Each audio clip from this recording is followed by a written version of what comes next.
Hello friends, welcome to the channel. Bob here. This is the Monsters and Memories public stress test stream. Test, I should say. I think it's about 4 hours it's running for, so I'm going to play as long as I can. It's probably getting a bit low key this video because it's kind of close to my bedtime. My poor old body is not what it once was. But I'm hoping to go for like at least an hour, maybe a couple of hours. We'll see how we go. Assuming, of course, that I'm currently on server selection. I might have to come out of the game and run the launcher again. It's supposed to go live at 6, I think. We'll see how it goes. It's the next indie MMO that we're all hoping is, yeah. We're all hoping we find a home. I'm just going to finish off my cheesecake. You have to excuse me for a sec. The last bit.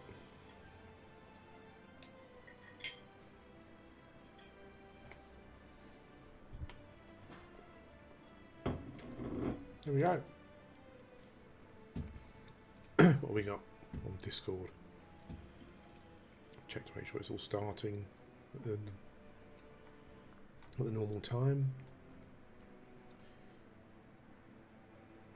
Don't see any announcements to the contrary, so hopefully it will start when it starts.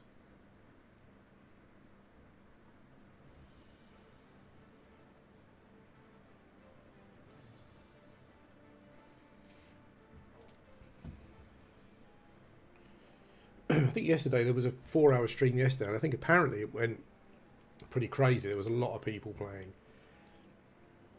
I think as a development team, what you kind of hope is what you're hoping is what's not happening with other new MMOs that are coming out at the moment, indie ones anyway, where there's a real like whack of new players coming in, but then it just falls off drastically, the player base.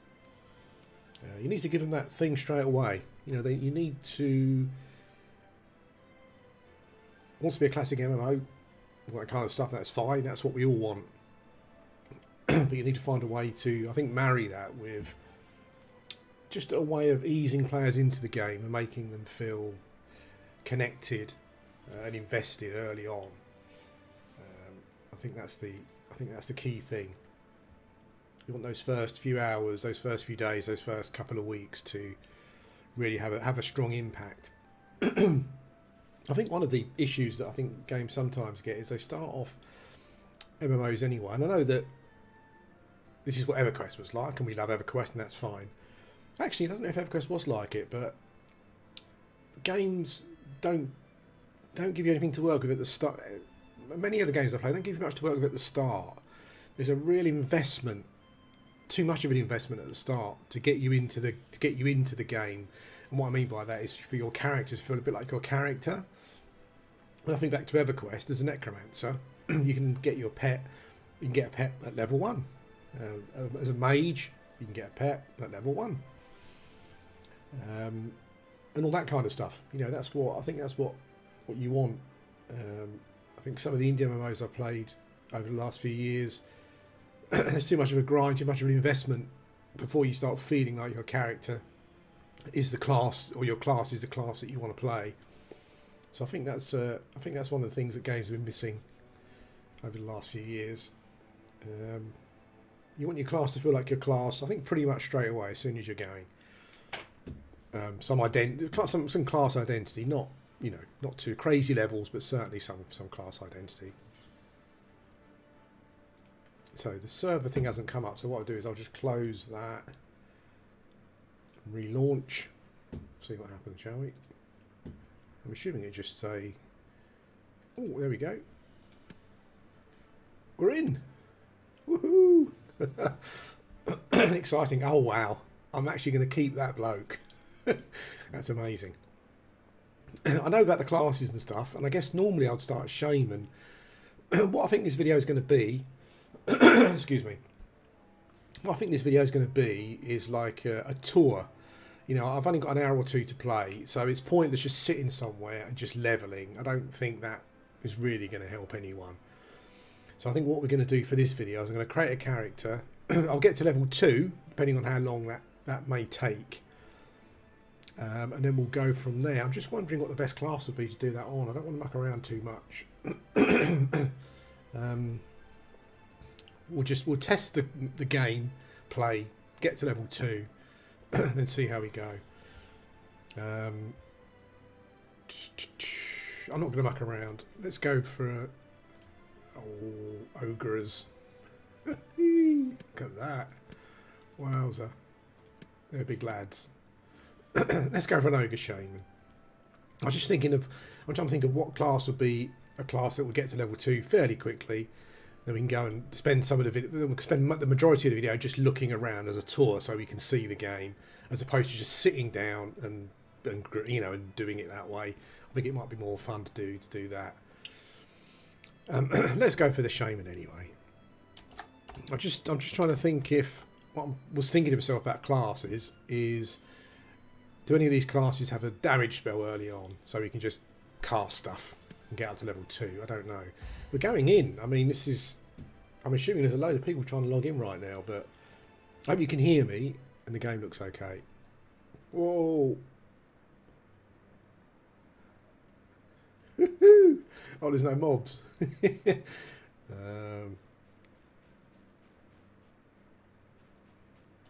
I'm assuming I've started in a... Oh, here we go. Oh my god, everyone's just loading in. Okay, there you go. There you go. This is a new MMO. Lots of dead people.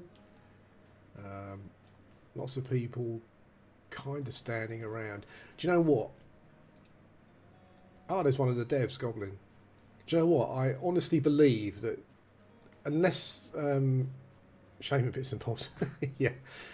Unless I'm not sure what you guys think. I'm not sure how many people are watching the video actually at the moment, but I'm not sure what you guys think. But I kind of feel that leveling in this situation for a stress test that I can play for an hour or two is not going to be our best time spent, because I think it's going to be like this. So I think what we're going to do is let's just have a look around.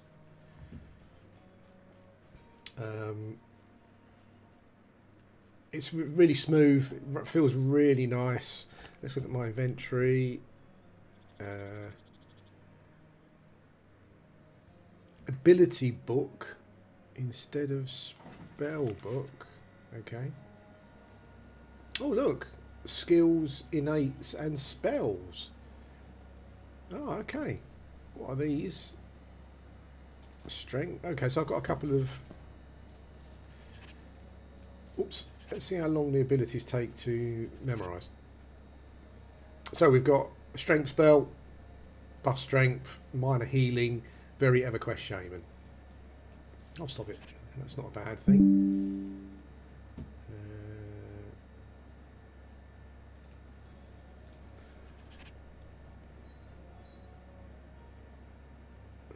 Memming's pretty nice. Yep, no problems at all. If anyone thinks just exploring and not concentrating on leveling is a bad idea, then let me know. But I just feel, looking at that there, I just feel that we're going to be sitting around just trying to get a mob that's never coming. That looks interesting up there, but it's obviously unfinished. So I guess the thing is, when you're exploring, even if the performance of the game is not very good, because because the connection, there's so many people trying to get in, everything's a bit of a mess. At least looking around, you can look around. Oh, there's a granary over there. They're actually highlighting a granary. I wonder what that means. Does that mean there's going to be some kind of farming system? There's some Red Mantle Guard. Let's go first person, if you can. Oh, yeesh. It's always the thing with first person games. That weapon bouncing around there in a first person view is horrible. So I think we will not do that. Okay, so there's a conning system. These guys are uneasy with you. We've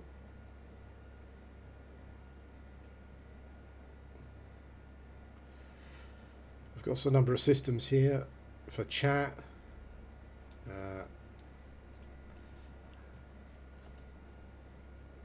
Okay, we can hail.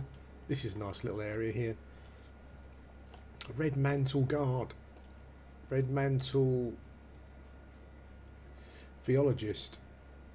Wow. You know, it's like people, you know, games claim to be a spiritual successor to EverQuest and all that kind of stuff, but this really feels like it. Look at that, it's lovely lighting. I like the skybox, and I like it's very immersive, the lighting. But this, I guess I know it's like the conning system's very similar and the chat font's very similar, all that kind of stuff, but it really does feel like EverQuest. The changing of the guard. Nice. Wingcog's Curious Goods. Who's Wingcog? Let's go and check him out. Wingcog. He's got to be a little. Yeah, look, he's a little. Gnome. Little gnome, I guess. He hasn't got anything to sell, but we've had to look at the inventory screen for NPCs. I love the style of this particular city. I mean, oh, look at that! Look at that in the background. Look at that in the distance there. Can you see that? Hopefully, you can see that. There's like a castle with an eerie green glow on a. I don't think it's in this city. It looks like it's on like a hilltop or a mountain top. Coolio. It's just got dark, which is not so great for exploring, but it does show off the lighting really well. You can see these people like spazzing around and stuff because of the network, because of the connection, I guess. Like no one's really running, they're kind of flipping around, and I kind of feel that's why this might be a better idea to just explore the world. This city is huge.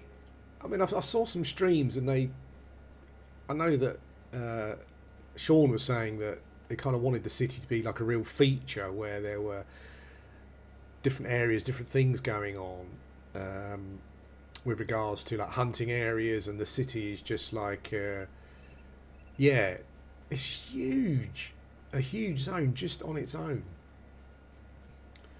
Salt Breeze Park.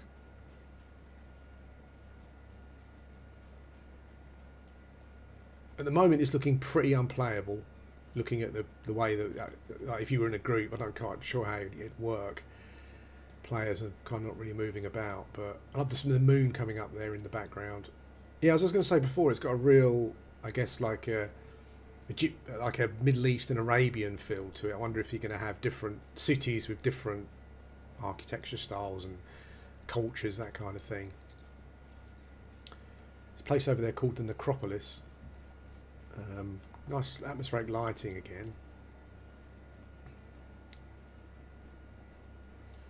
Oh, there's some newbies here as well. Newbie area here. Level 1 bats. The bat seems indifferent.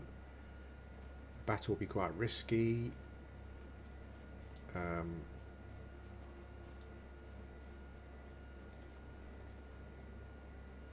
foreign ranger. Oh my god! Can rangers tame in it? Oh, I'm sorry, I'll be playing a ranger then.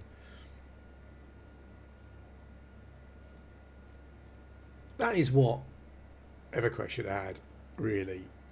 I know it didn't really have taming as such, but rangers should be taming animals. And druids, absolutely. So this looks like I'm a bit worried about being an ogre. People are uneasy, but... Oh, with some NPCs. Oh, there's an actual... What if you can turn into an animal?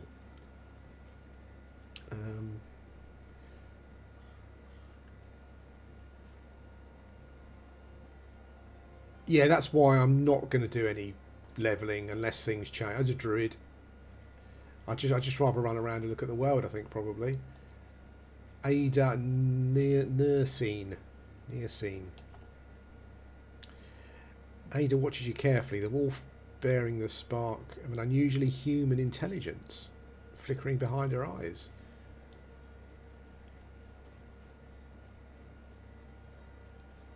Do you know what? It's weird. It's weird. You know, you come into a game and I kind of feel it feels immediately very homely. I think the way that the systems are done obviously help that because it's very comparable with EverQuest. That must be the Druid Guild then. Who are these dudes? Seekers of the Lost Eye. Seeker Initiate. I wonder if these are the Shaman dudes. Have I got a... I've got an EverQuesty style starter note. Hastily written down fading... Oh, okay. On a sheet of parchment, he hastily wrote down the fading vestiges of a disturbing dream. I was standing in a vast open field. The sky's golden as endless wheat around me. Blah, blah, blah, blah. Oh, Seekers of the Lost Eye. We're actually there. It's very dark, though. So, it's night time. I don't have a torch. So, I guess we'll just have to put up with that. Witchlight. Amicable. Oh, there's a crocodile here that's amicable.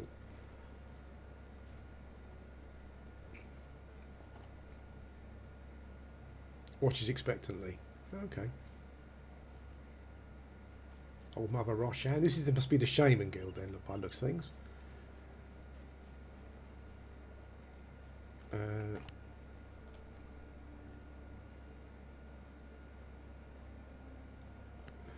Okay.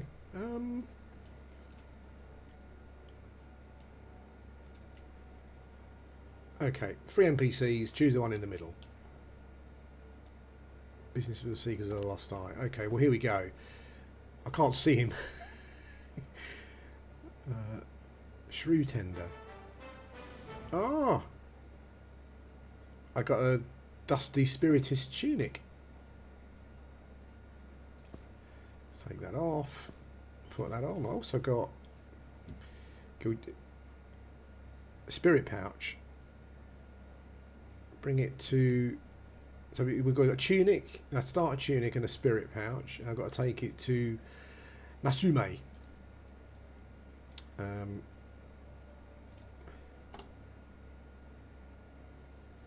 I need to give her the pouch?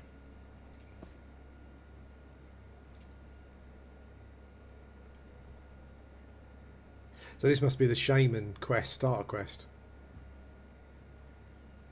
Actually, wants me to collect some stuff to put in the pouch. So moon dew moss, fire beetle gland, 2 bone chips for an animated undead. Place them in your pouch and crush them together and combine them and bring it back to me. Okay, so I've found the Shaman starter quest. I think there was a lot of luck involved there because it didn't point me anywhere. So I love that castle up on the... See if let's run towards that. See what we can find. Auto run is E. That's nice. So we're a proper shaman, and I've got like a pinky tunic on. We get into some light, and we'll see what colour the tunic is. Excellent. I must confess, I'm not a massive... I've seen a few gnomes. I'm not a massive fan of the gnomes at the moment. I think they're just a bit too small. I'm not sure I'd want my character to be that small, actually. So, here's our goal while we're playing. Let's see if we can run towards that castle I saw up on the hilltop.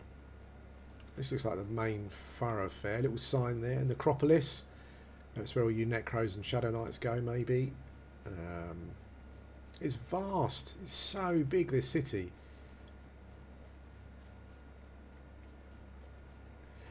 And it's the visual simplicity feels really appealing as well. Some people will find it too simple, I guess. But I'm looking at the textures and stuff, and obviously they're a higher resolution than games than 3D games from the oh look, a giant fire elemental. That must also be one of the developers. That's a nice touch. He's got a sword and a carrying a torch or something, and a sword. Any of you mages from EverQuest? There you go. There's your pets, but just a lot smaller, I'm assuming.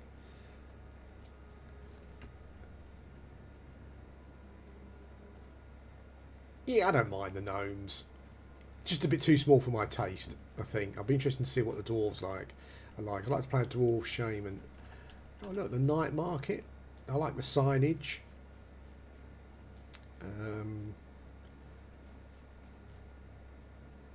Oh wow, look. A traveller, a performer, a discerning shopper, a resting blacksmith.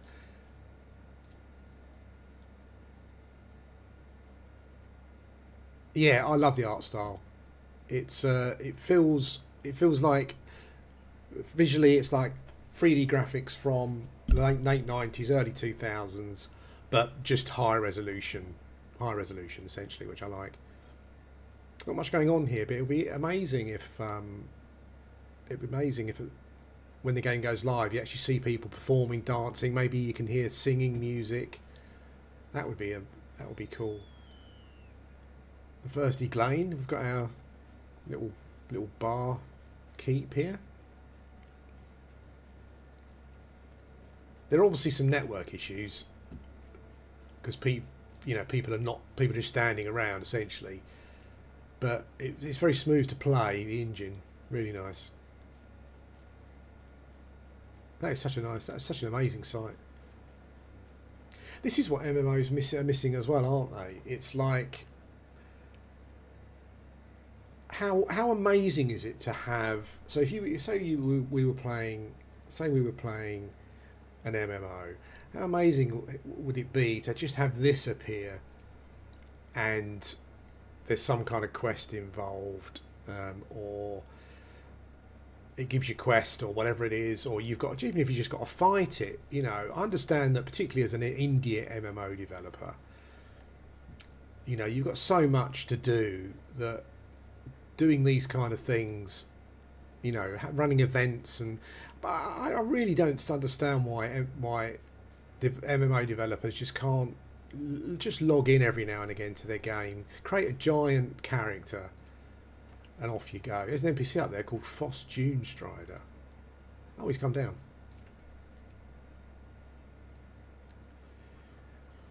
He's got like he's stuck in the ground, but he looks like he's got like a big eye in the middle of. Is that like meant to be a big eye in the middle of the body? That would be interesting. Yeah, the skybox is awesome.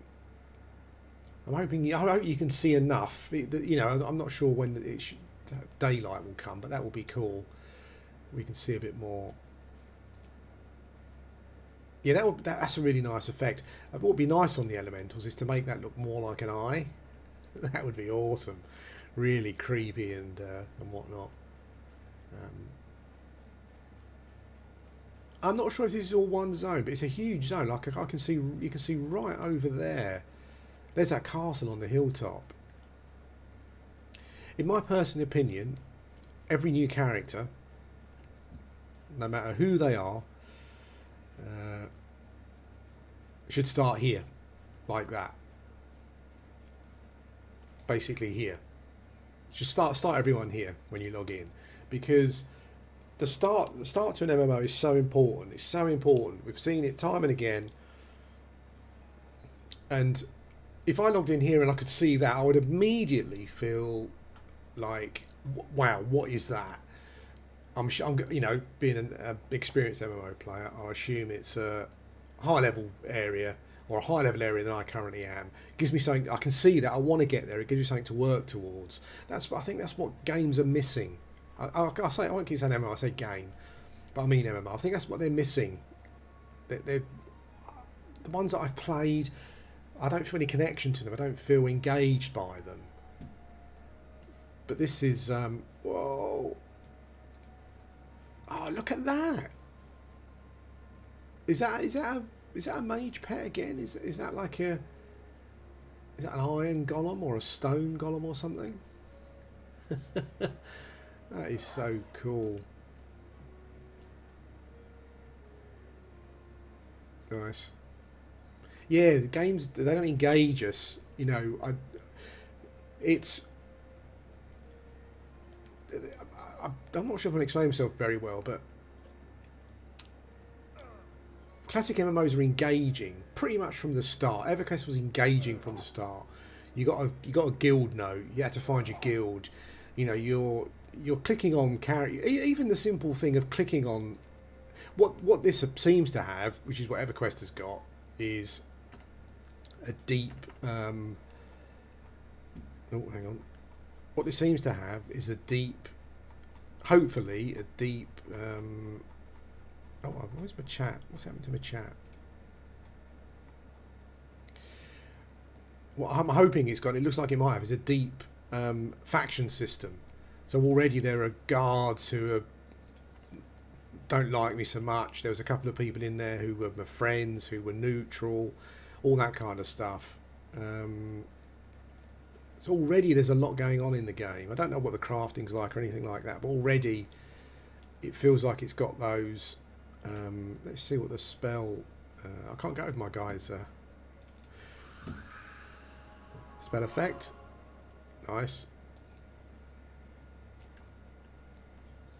Let's just get a see what. No, it's open beta, but it's just a stress test. Yeah, my Shaman has got like a. It's got pajamas on. Let's have a look at the spell effect again. Oh, it fizzled.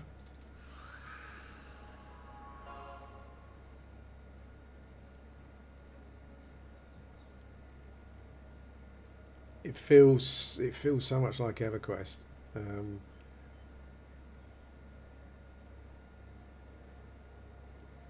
But in a good way, because obviously what I mean by that is obviously it's not, you know, when I'm running around it feels like EverQuest. I'm conning things, it feels like EverQuest. I'm casting spells, all the way the chat works and everything, and the feedback you're getting from chat feels like EverQuest, but it's obviously its own world of its own lore and its own lore, its own stories and all that kind of stuff. I'm not sure which way to go. I might go that way. Over here it looks like there's it looks like, sorry guys, I need to keep an eye on the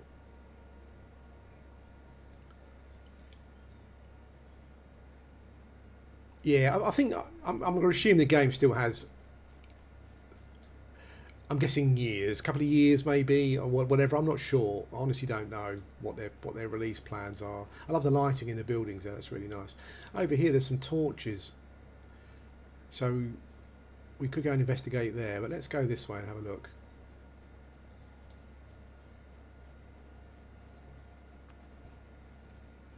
Yeah, do you know what? I was looking at a Discord for another game, and they were talking about this. And someone said it really looks like EverQuest. Could there be a legal problem? I'm assuming not. I mean, there's a fire beetle. Fair enough. I mean, the way it's like EverQuest is the way that the game is feedbacking information. Is feedbacking the information to you. So is that a problem in that aspect? In the way that, yeah, just from a text point of view, in the way that the game is giving you feedback, would that be an issue? I'm not so sure.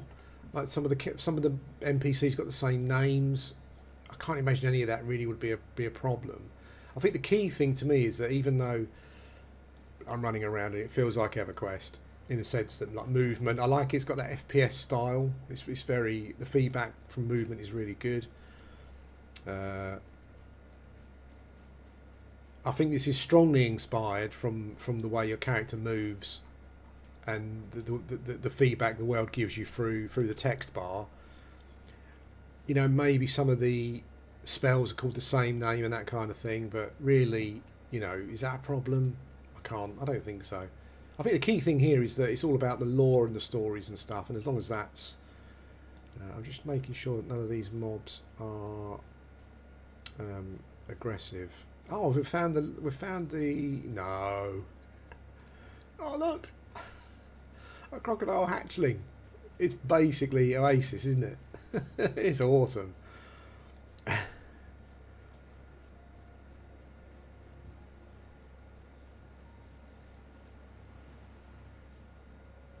Yeah, I think that's it. I think it's borrowed from EverQuest, the way that EverQuest feeds back the game to you from with regards to this text box.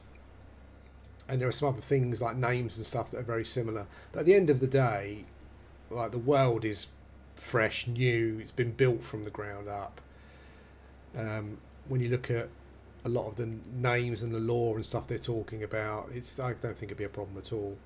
Let's follow this along. The water's lovely. Look at that. Has the game got fishing? Because I could sit here all day fishing if it has got it. I like the way the water bubbles up there on the sand. That's really nice. The thing is as well is that the water, although the water is lovely, it doesn't look out of place, which is good. Oh, we've zoned.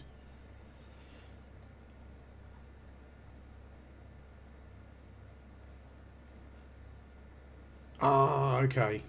So they haven't got their coordinates worked out yet.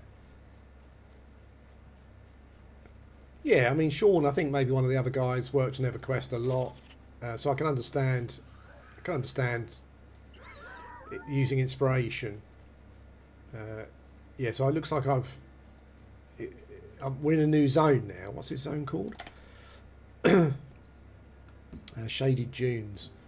There's wolves there. Oops, that's red and it's angry.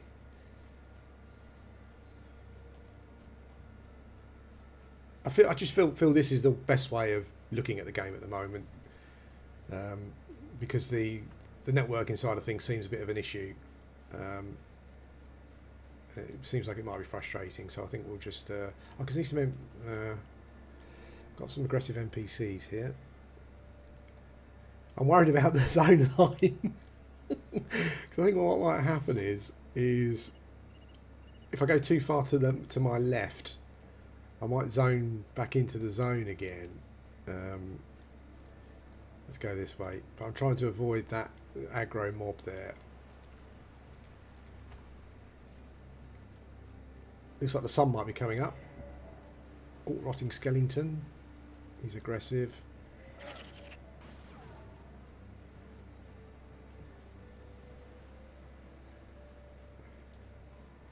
Snake. Snake. Snake. Not aggressive. Let's see how far we can get before we die. Look at that. That is so awesome, that castle on the hilltop there. On the mountain top, actually. Now, I have to be honest, mate. I've got no interest in the TLP servers, unfortunately. I did go and try EverQuest. I did go on one way back when. I can't remember what it was called. But I just didn't like it. I'm not real. Oh no, it's a hatchling, same as the other mobs, so that should be okay. There's a camp here. Who are these dudes? Okay, NPCs, but they're uneasy. There's a little wharf there. Someone standing on. An expert fisherman. So we're going to have fishing hopefully as well. A fisherman. Excellent. Looking back at the city. Look at that. I don't know if you can see it. I'm looking at... I think you can see it. I don't think there's any... let's see what options we've got available at the moment. Oh, that's fine. That's it. I'll increase the UI scale maybe so you can see things a bit better. Or maybe not. Let's just leave it like that. We're only looking at the pictures, aren't we?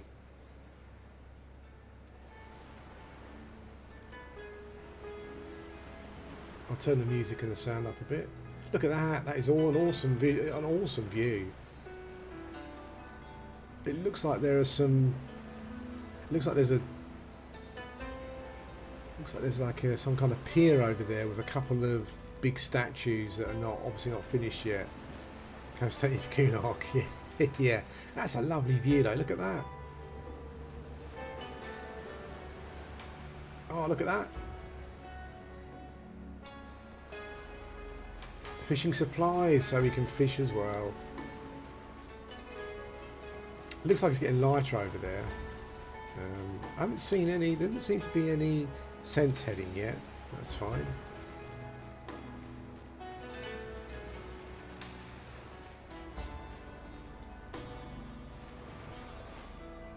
It's incredibly atmospheric. I can't believe that they've done this already. It's so impressive.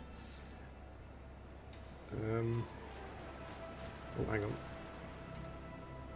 Oh, okay. There's some caiman, but he's indifferent. That's good. I think what might happen here is when we get further along, we might zone again, and it might.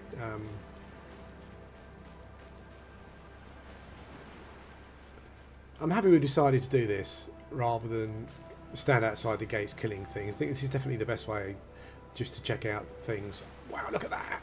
What the hell? A giant fire beetle. Look at the size of that bugger. Let's go over. It's not aggressive actually, so. Okay, so all these crocodiles seem indifferent. That's good. Look at the size of that. Holy smokes.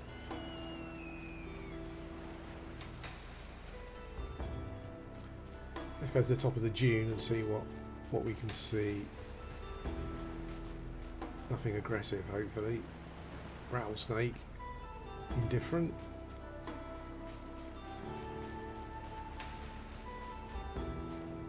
Giant dune scarab as well. Wow. Look at that. That looks brilliant.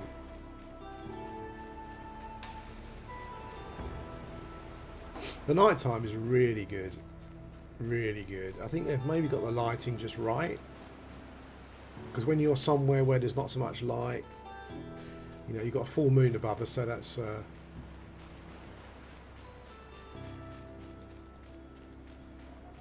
This is cool. I love exploring and just coming across these kind of things. An old pier. Just gives everything a bit of flavour. Oh, what's that? Stumbling zombie. Yeah, it's obviously aggressive and red.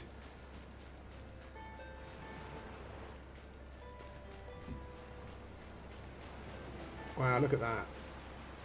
That is cool, isn't it?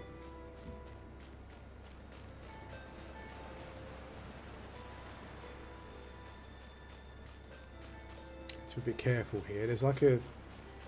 Oh, it's a pyramid. Wizard ports. That's got a famished zombie standing outside. Oh my god, look, there's a giant. There's a zombie coming a bit close. There's a giant over there, can you see it? Sand giant.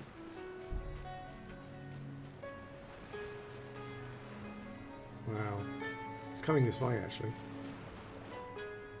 Oh, I'm gonna go. There's a zombie slowly stumbling its way across. It's got a weapon as well, but it is red. I was wondering if I'm going to jump. If I'm going to go face first into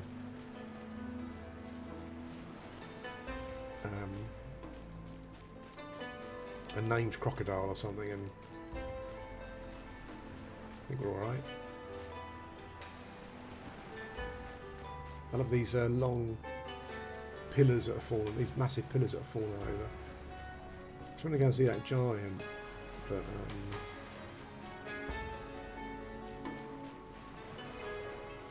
It was kind of coming this way. Oh, there it is. Look at that size of that. Holy smokes.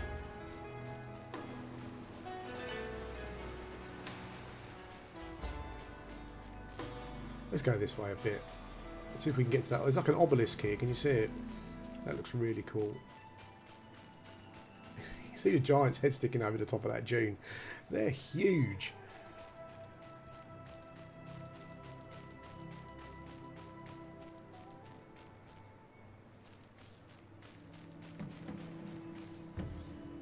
I'm kind of expecting to die any minute. Look at that. That is really cool. Oh, he's come. Oh, no, there's two of them. Can't wait for the sun to come up. You can see a lot more. I think you can. Yeah, you can see that. There's like an obelisk thing here. Looks like Cleopatra's Needle with some glowing light. I wonder if it's like an entrance to a dungeon, or there's some ghouls outside. That is red.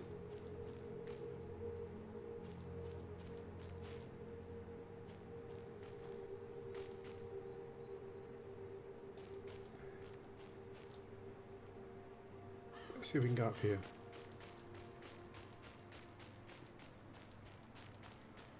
Oh no, can't go up there. There's two giants now. Let's go this way.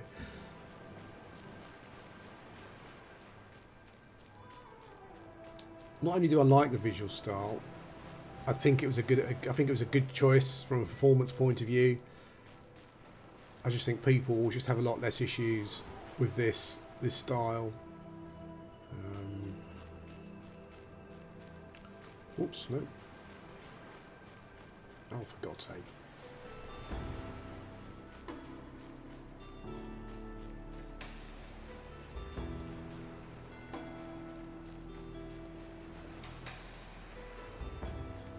Well, we haven't zoned again yet, so this is a huge zone, this one.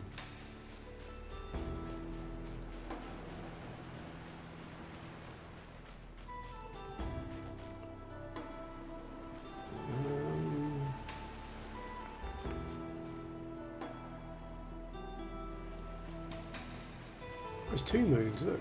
Three. Wow. Interesting to see any lore behind those. Bit of a Luklin thing going on, maybe.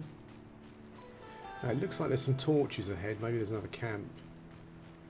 The moon's going down as well, so hopefully what we'll try and do is... do you know what we've missed? What I should have done is...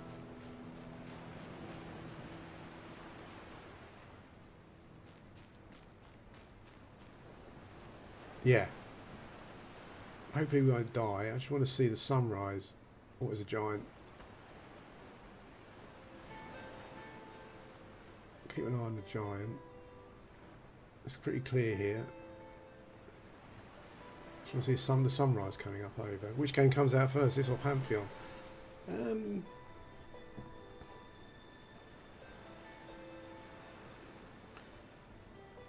I've no idea.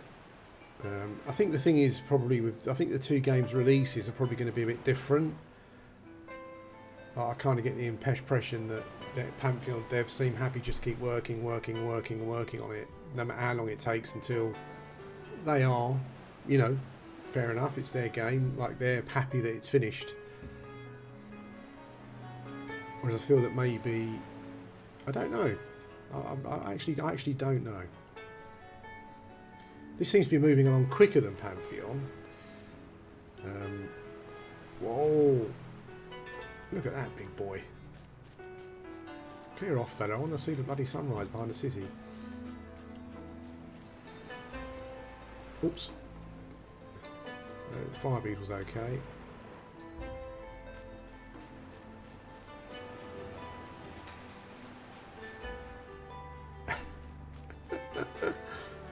I think we can actually see the city along here as well, so we're going to go over into that corner afterwards when the sun comes. Wait for the sun to come up so we can see a bit more. You can see just a silhouette. Can you see the silhouette of the giant just there? I'm not sure if you can or not.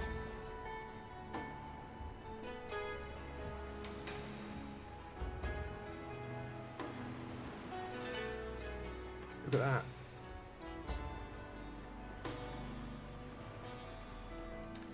I think Pantheon has definitely suffered from feature creep, really.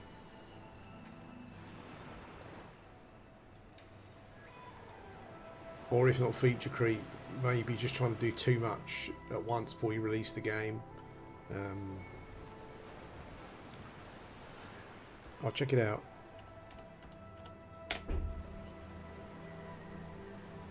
5 a.m. game time. So the sun should be coming up soon. The moons are just going down there, so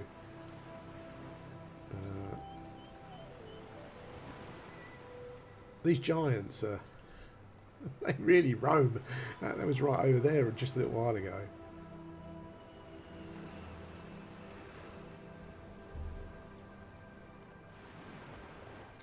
What I'm feeling at the moment, listening to the sound effects and stuff, is that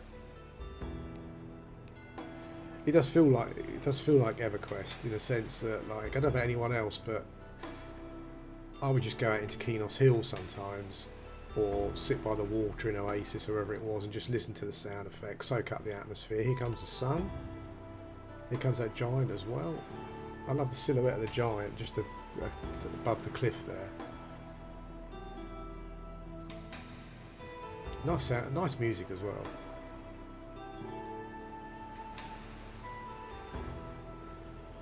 What's really nice is that even though it's zoned, you can still see across the zones to the city there. That's really awesome.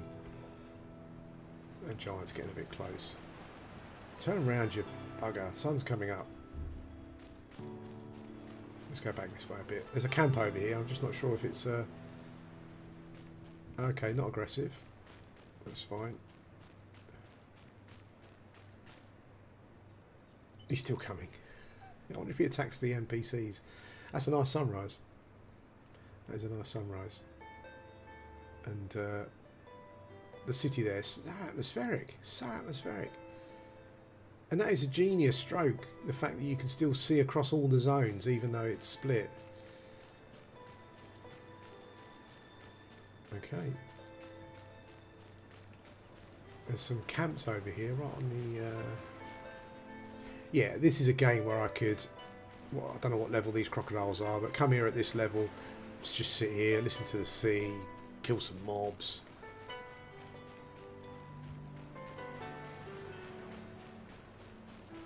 Oh, hang on. There's a gathering node here, maybe.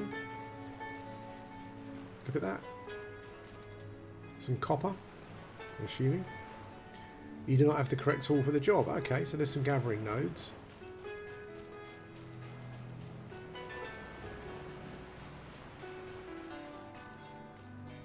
There's some mountains across the way there as well. I wonder if you can cross the water to a different location.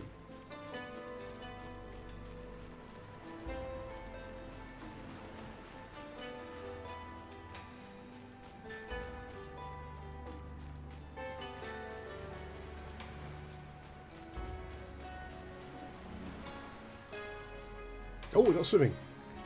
Excellent. Oh, nice. And it's suitably dark. Oh, that was cool. Oh, look, an abandoned camp. This would be a great place for a spawn, wouldn't it? Just camping this area. Maybe get. Maybe there could be. What could you be here? Maybe you could have like a Pirates of the Caribbean thing, where at daytime they're pirates, in the night time they're like a cursed version. The undead version spawns. It's beautiful, isn't it, guys? It's really atmospheric. That is really cool. Yeah, the water's beautiful. The reflections on the water as well are amazing.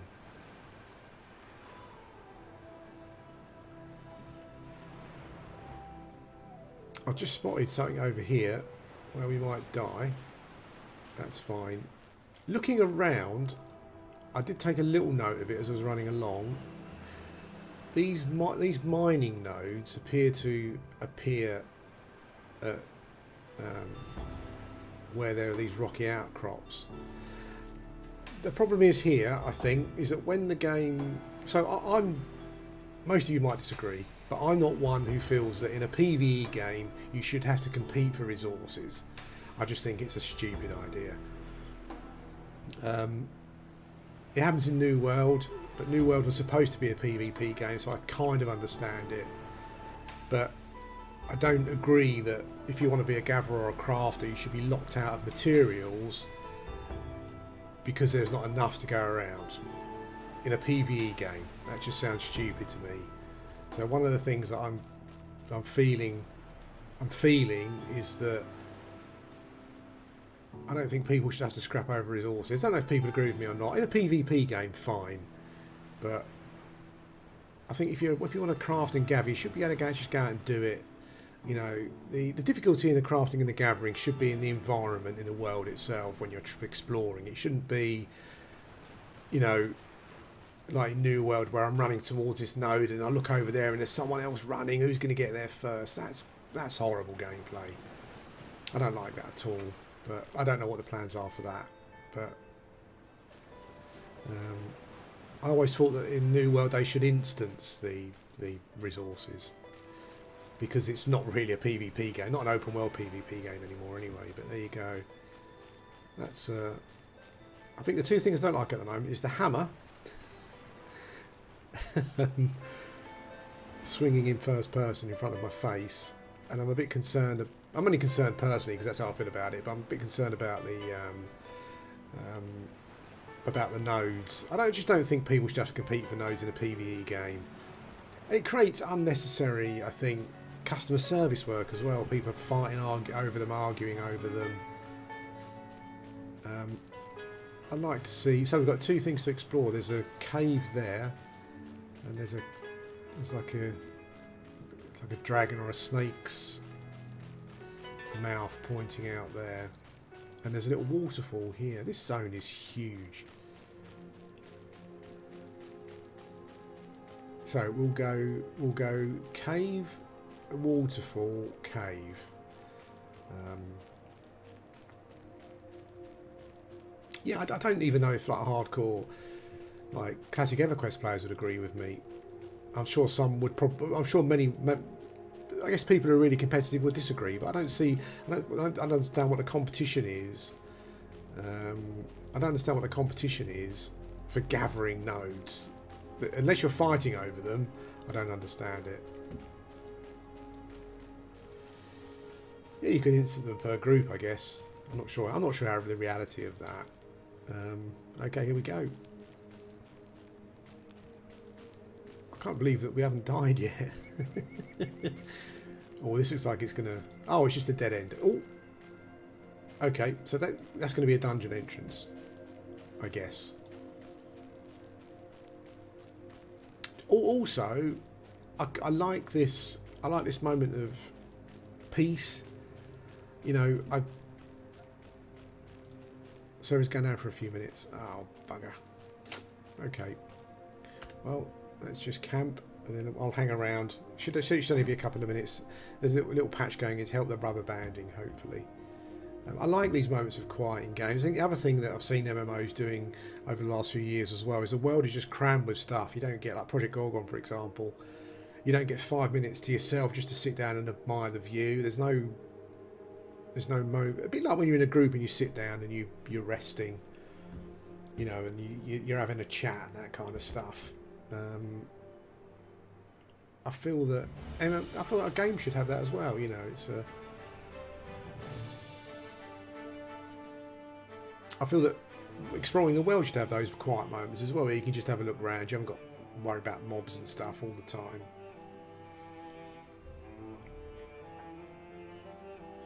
Okay, so I'll keep an eye on Discord because it said there's going to be a patch.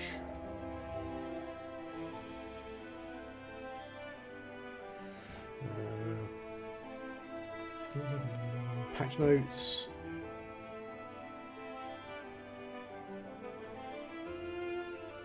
So it's going down for a quick patch to adjust rubber banding. Okay. I'll keep an eye on that to see when it goes up.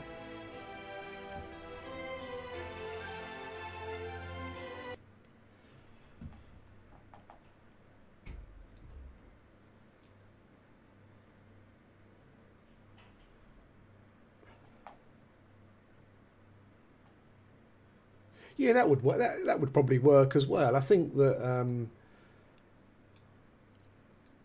just not so everyone is fighting over the single node. I think that's just that. I think that's the thing. As I said, I'm sure that there's some competitive EverQuest players, even though it's only PvE, would feel that that. I think the people who would feel it's a good idea are the ones who could just sit on the game all day. You know, I don't think that's particularly healthy. As I said, I just think that PvP fine, you compete for them, but other than that, it's a bad idea.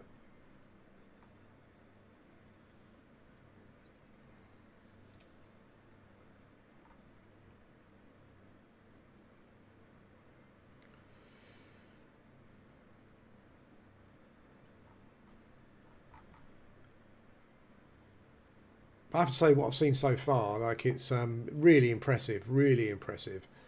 Um, it's difficult to tell exactly, like when you're watching the streams of the development going on, it's difficult to tell exactly how things are going. Um, but yeah, like wowzer. Um,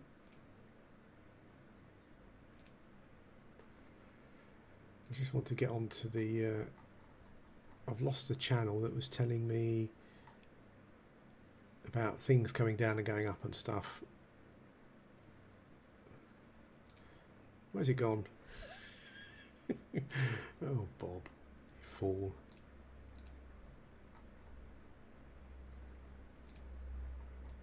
Okay, here we go. Yeah, it's difficult to tell exactly where the game is when you're watching the streams, but it feels really good. What we was talking about from an EverQuest point of view earlier on is it does feel like EverQuest, and the feedback you get from the game in written form is like EverQuest. But everything else is very much its own game, so I don't really see a problem there. Very atmospheric, very immersive. And I like being out. I don't think EverQuest did it, did it? Generally, because the EverQuest zones normally had like a border of some sort around it. But I love the way that I was 2 zones across. Well, I was at the end of a one zone, and I could still look across and see the city in another zone. That was really cool. That's really really interesting technology. That is. It just makes the world feel bigger.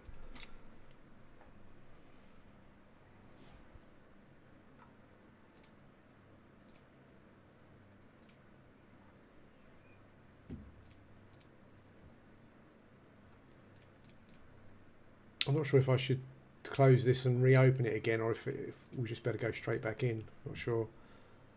I've got the Discord up anyway, so once they say they're back up again, we will go.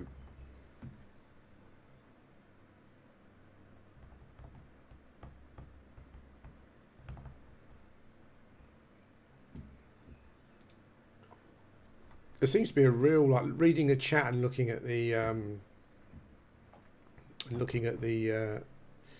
Discord and stuff. Seems to be a real energy about the game, people talking about it,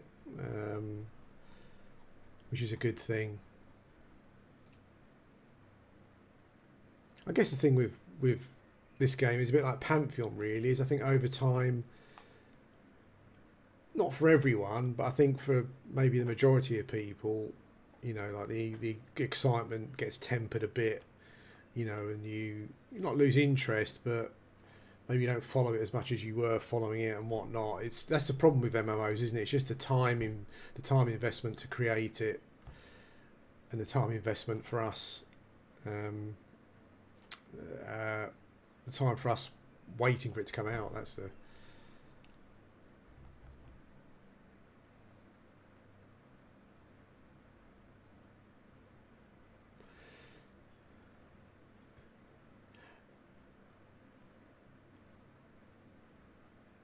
So the test server test 3 is EU West. That's interesting. I wonder if it's still located in the UK or not, in the US or not.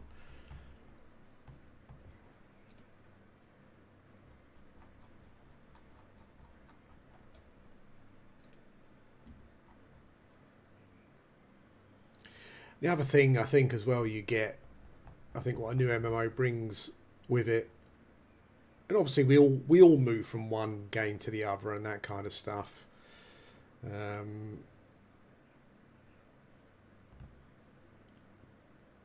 But you seem to get some.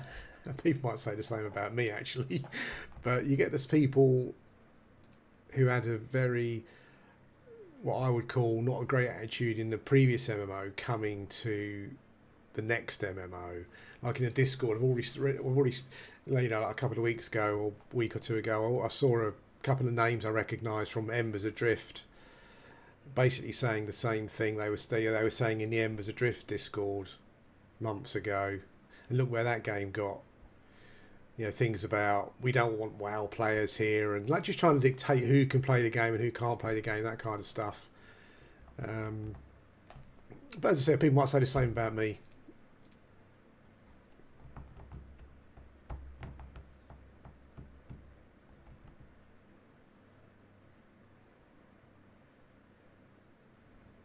How's the Enchanter going, Bob?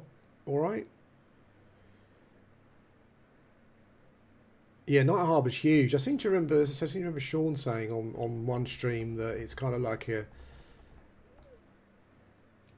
they've really gone to town there to create like almost like a hub where you can do so many different things. You can hunt and everything else. It's really cool. I think there's like a harbour section with boats and stuff as well, which I haven't seen it actually in real life. What's your EverQuest? What's your Enchanter quest?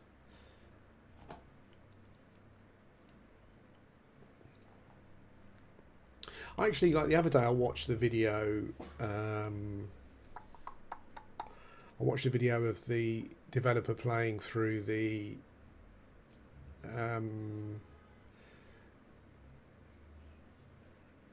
Inquisitor starter quest. Now the Inquisitor is something I find really interesting. They've kind of taken that EverQuest thing, that Shadow Knight. Oh, you're back on, Bob. Great, thank you for that. Let's try. No, so I'll probably need to close the game, launch it again. Let's see what happens. Yeah, I'm actually considering, well, who knows how far away it is. I'm actually considering maining the Inquisitor. Oh, it dropped me where he was. Excellent. Well, I say mainly, the Inquisitor looks like a cross between a warrior and an enchanter. That sounds really interesting. That sounds like it would be mechanically really fun to play. They've taken the Shadow Knight and the Ranger and kind of taken it one step further with the Enchanter. I've recently been reading the Warhammer 40k Eisenhorn books as well, so I've got Inquisition on my mind at the moment. Yeah, so that seems really interesting, like a tank or a melee character essentially, but with some enchanter spells and stuff. It just seems like it could be really interesting to play, particularly in a dungeon for pulling and stuff. What I haven't followed any of the. Oops! Oh wow! I'm getting lost here. Oh wow! Look at this. I haven't followed any of the Shadow Knight or Paladin stuff. What I would like to see happen is, I don't think the Paladin and the Shadow Knight in EverQuest are amazing classes, but I would like to see the Inquisitor be more than just a warrior with some. Oh my god, where the hell are we going? The Giants of Zur. There's loads of lore, isn't there? Look at that big metal giant. No way.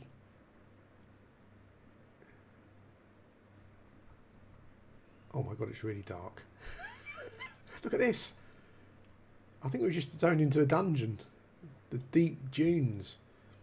Yeah, so what I would like the Inquisitor and the Paladin and the Shadow Knight to be is to be more than just warriors with some necromancer spells, or warriors with maybe have their own original spells as well and abilities. Wow, look at this.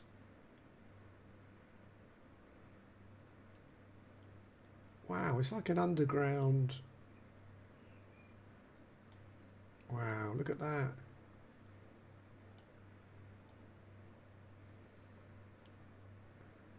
It's actually water here. Oh, that's beautiful. Look at that. Wowza. A giant deep beetle. Wow, it's populated with mobs as well. Uh-oh. Look at that. That's amazing. I can see up there. I don't know if you can see it because it's dark, but I can see up here there are like ledges and stuff. And there's stuff going on up there that you can get to. Maybe it's too dark. Is it too dark here for you to see, really? Is it pointless? Shall I just go outside again? Let's just have a little wander around the edge. I think all you can probably see are the mushrooms. So I'm not sure if it's worth staying in here particularly. But a deep beetle. Oh, it's yellow. It's got some low level content as well. Look at that! Look at that light coming through. Wow. Well, I'm glad we decided to do this rather than killing things. Look at those beetles. Let's go over and see one of the beetles. I think there's water here, though. Oh no. I guess it's, oh, we are swimming. Yeah, it's alright though. Let's go and have a look at these beetles. I might try and get some screenshots. Music's so nice. You probably can't hear the sounds, can you? Let me just turn them on.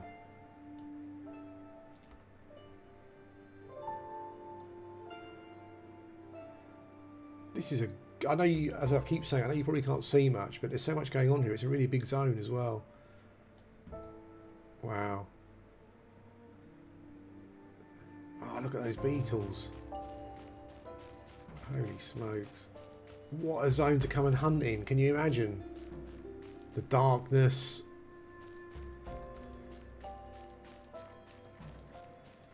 These beetles are beautiful. Look at that.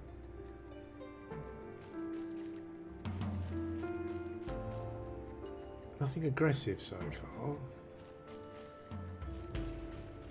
Wow. I'm gobsmacked. This is one of the best designed MMO zones I think I've been in for a long time. It looks big enough to have multiple groups. Actually, there are going to be like deep gnomes and deep dwarves, aren't there? Could this be a starter zone for those guys? There are some lower level mobs here. This is just phenomenal. What a zone.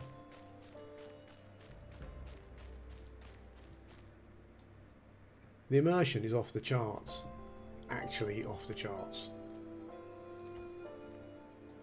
I can't farm. I'm never going to be able to farm my way out again. So, but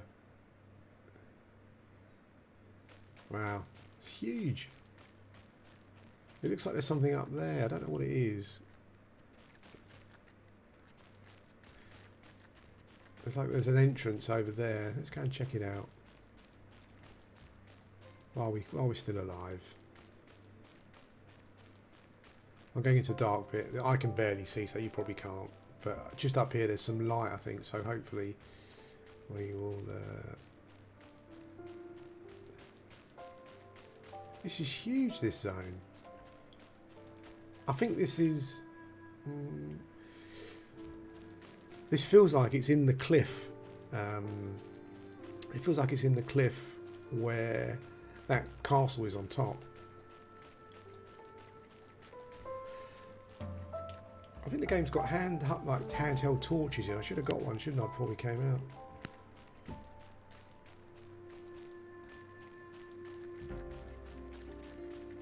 Wow, this zone is massive.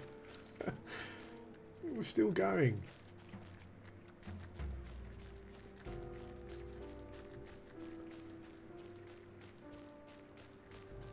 This zone is a work of genius. It really is. Oh, I took one falling damage. Hang about. Wow, look at that.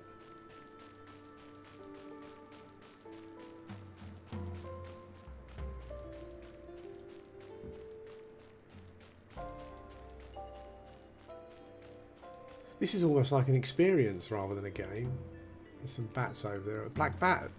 A level 1 bat. Wow. Do you know what? A deep dwarf Shaman. A deep dwarf inquisitor. Yes, please. This could be the starter zone for the deep races, couldn't it? There's actually level 1 mobs here. Wow.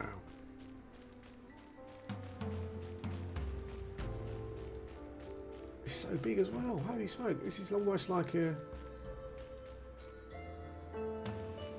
Jesus.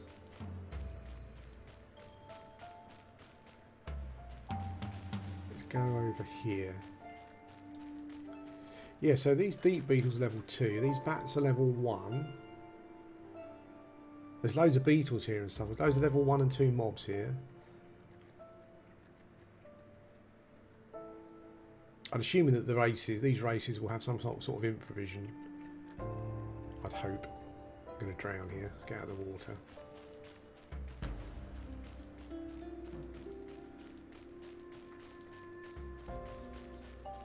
There's something here that looks a bit different to everything else. Don't know what it is.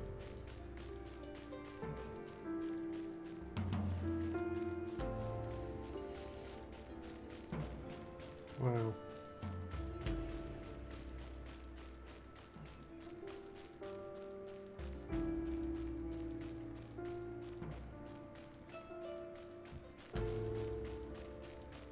What is this?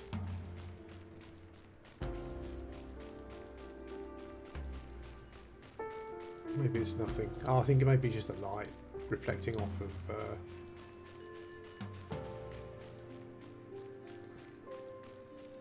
It's kind of too dark for me to see, really. Which probably means that you can't see at all.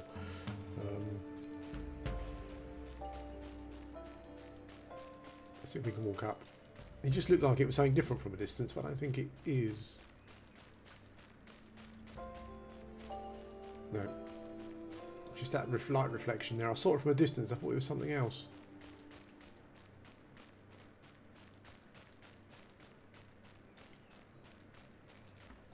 We'll go over and have a look over here, then we'll go back again. Well, I think this was the right choice in the end, just exploring, because we never would have seen this, would we? I'm glad I got it on the channel. Got some footage of it. I did quite a lot of testing and stuff back in the day on some MMOs. And there's nothing like... Dark Age of Camelot was one that I remember quite a lot, because I remember logging into the Albion zone, the Albion faction, where they'd only really just started building the area, Camelot Hills and stuff. And just seeing it in that early, and you kind of watch it grow as it goes along. It's really cool. This is phenomenal. I'm actually awestruck. Yeah, imagine a thriving little community down here of deep gnomes and deep dwarves and things. Wowza. It's huge as well. It just goes on and on.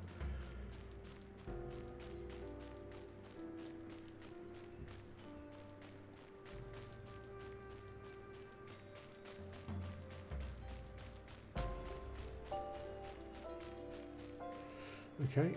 I'm not sure if this is just a brick wall here or a cavern wall at the end of the zone, or if it's... I can't get up there anyway. Let's go back the other way. The other way seemed to go on.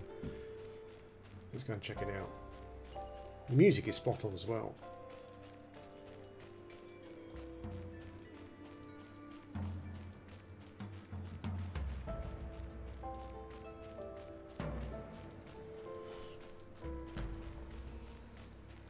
What I like about EverQuest, one of the things I like about EverQuest is I'm not sure what you'd call it. I'd call it forward progression or front progression.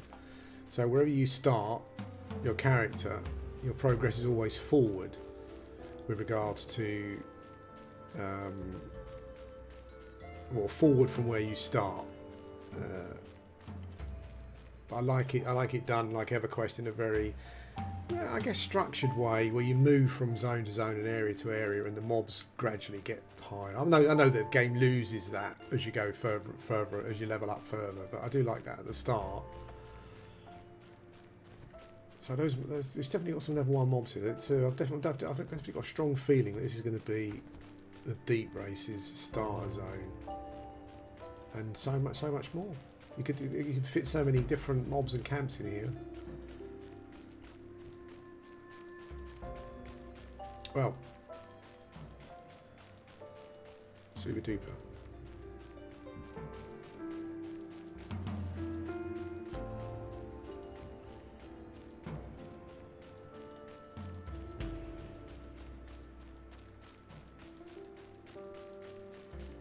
It almost feels like it would be a crime to have so many, to have loads of us running around here whacking things.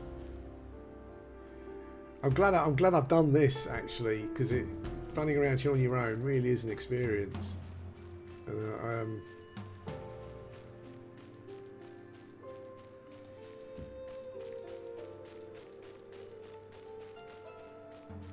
yeah, we spoke about it a bit earlier. Like, to me, it only feels like an EverQuest clone in the feedback the game's giving you, primarily from the text box and some of the names of spells and all that kind of stuff. But everything else about it, the world, the lore, and all that kind of stuff, is completely different. It's completely fresh and new. So,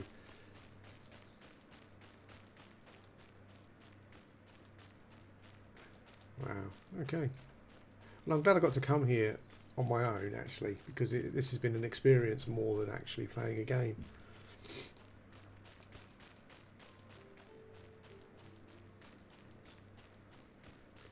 Just looking to see if the zone comes out somewhere else into another location. It looks like it goes on this way quite a bit, following this water trail. That glow on the ceiling there. Wow.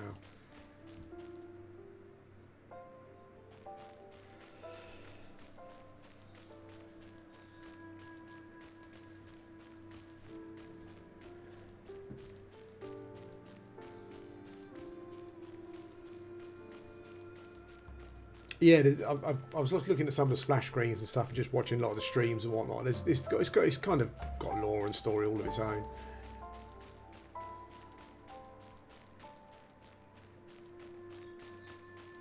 But definitely the feedback it gives you through the text box is very EverQuest. Some of the abilities work exactly the same. Some of the spells are very much the same.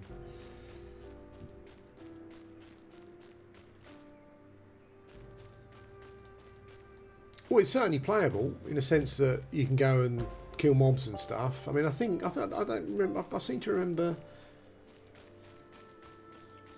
on a stream, like maybe one or two of the devs saying that you can actually level to a fairly reasonable level and stuff. I don't know, but it's certainly playable. Like there were plenty of mobs to kill in the first two zones for you to level up, and there are nodes for you to gather from and stuff. But yeah, I mean, you're not wrong. It's probably got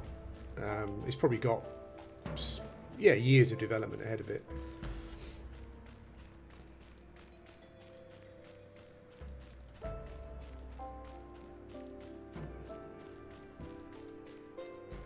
I kind of feel this might come out before Pantheon, because I think, as I said before, I think Pantheon, it's either got feature creep or their initial plan was just far too ambitious, I think, maybe. And I think as they seem to be getting quite a lot of funding at the moment, as you get more funding, you get feature creep, things become even more ambitious, and you've got even more systems that need to interact and work together.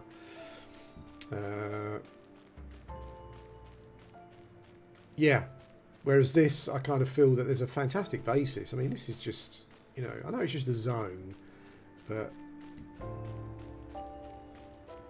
a big part of it is about the immersion and the atmosphere, the environments that you're in, and I think, yeah, just being in this zone when it's populated with mobs and camps and stuff and doing stuff, which would be a phenomenal experience. It's huge as well. I just keep on going deeper and deeper. Run.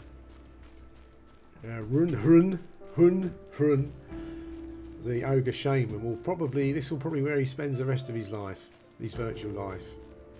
The server will die and he will die with it here. He will die along with it in this place. But what a place to be to die.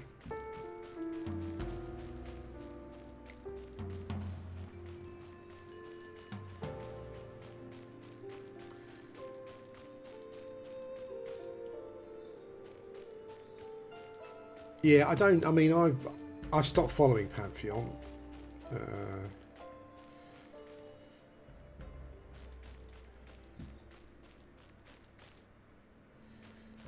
just because it just felt as though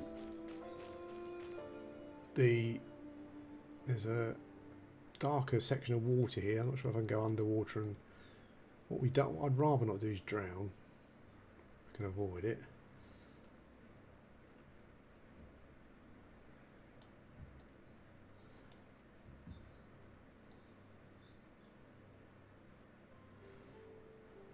Well, this is essentially a pre-alpha stress test, so I don't think we can make any judgments about the game really at the moment.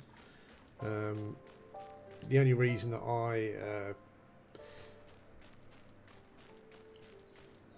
what I was looking for today, just from being in the stress test, was not leveling. It was exploring just to see what the world looked like, and I've been suitably impressed. I don't think I've seen a zone like this in any game, actually, any MMO, even a AAA MMO. It's fantastic.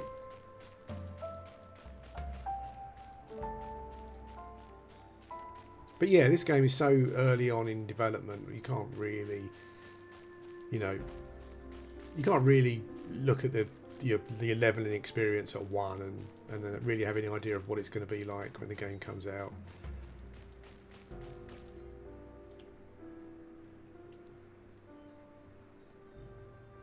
Well, I did. I'm not sure if you followed any of the streams and stuff, but I have seen them say that some classes have an easier time leveling, like starting off at level 1 than others do. Some of them are a bit difficult, but I think it's just because it's just not balanced. They've got loads of balancing and stuff to do.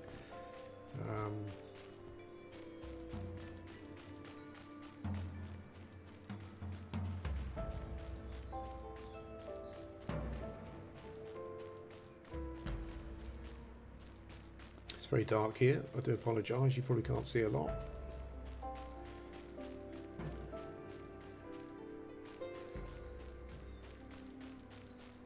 And this is one ogre that will not be getting out of the zone. Again, I've got no idea where I am, and it's massive, but that's fine. Yeah, I think the only reason that this is up is just to test the stress on the servers. I think that's the only.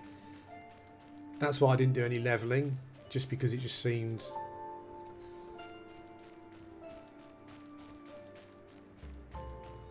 Oh, they're going to restart the server again.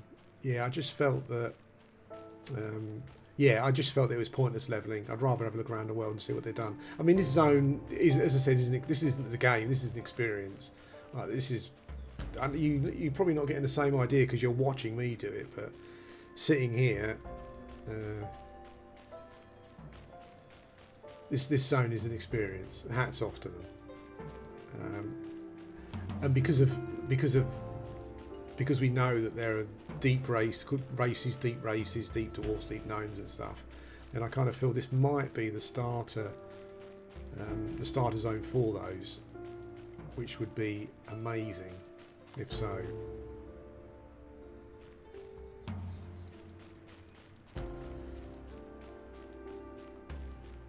This gives me a lot of hope for dungeons as well. Like when I saw a stream of them designing dungeons, they really had that EverQuest feel. So lots of corridors and rooms off corridors and groups of mobs in rooms, and it looked like it would have that strategy element for pulling mobs, and you got enchanters with calm spells and all that sort of stuff. I found myself a little island here.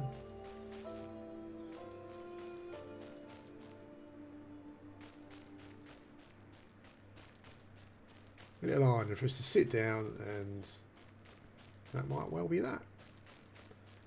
Let's have a look over here. No idea, to be honest, mate. Camelot Unchained. It wasn't even a game that I followed, to be honest. Out of all the classic MMOs, like Camelot was probably my least favourite, I think.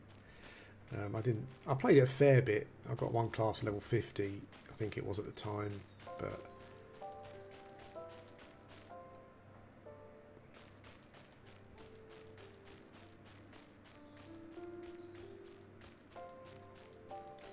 I'm excited for the seeing this, I'm excited for some of the other zones now, particularly like the dungeon design and stuff.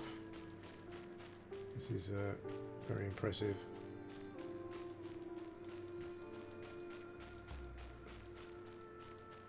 I think for a future test, what I would do is I'll find out what class had infravision and level up and get that spell first and come here just to see it, just see a little bit better. I mean, the atmosphere without it is fantastic, but it'd be nice to see just a little bit more.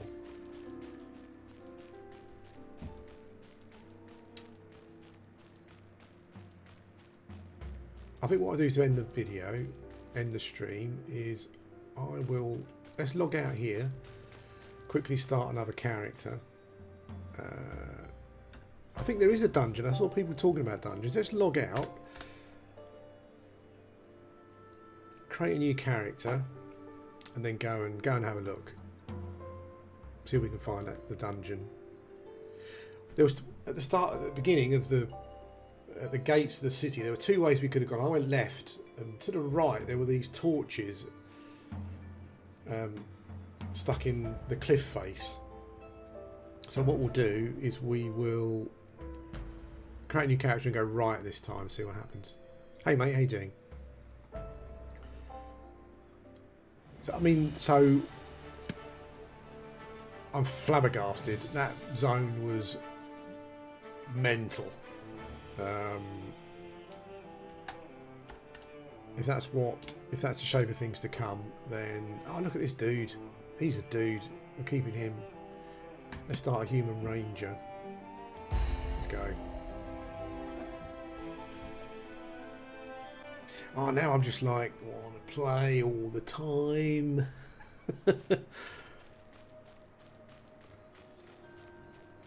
Oh, the rubber banding's a little bit better. Padass customer service. Ogre as customer service. Okay, this is a ranger.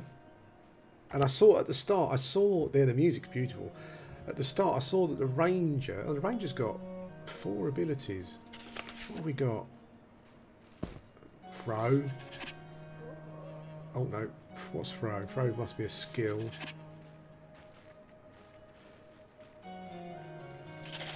Oh, okay. So we've got strike. Okay, he's got a couple of spells as well. Is that a spell? Provoke? No. Oh no, these are... Oh, okay. Weak heal. No, weak heal is a spell. Holy smokes.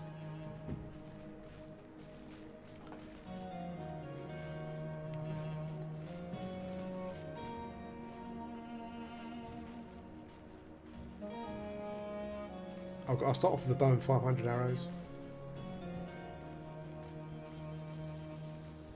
Yeah, look, I mean, to a certain extent, that's just what you expect with MMO development, isn't it?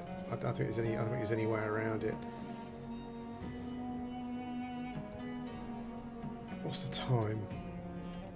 I think 7 PM, so it's just gone. Night time was just.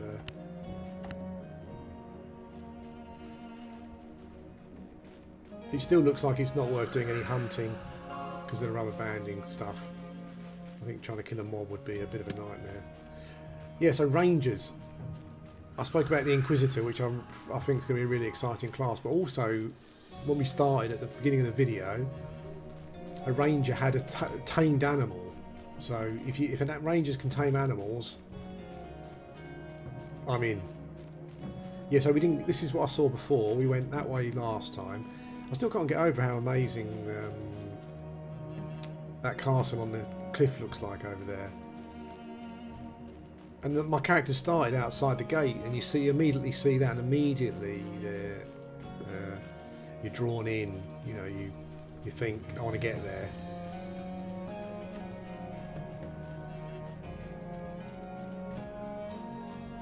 I think it's both the same actually, mate. I think it's like, is it 30 minutes each? I think a day is an hour maybe.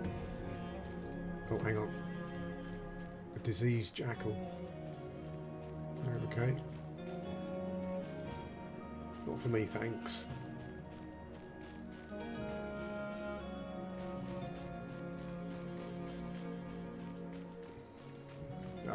just want to get over to that.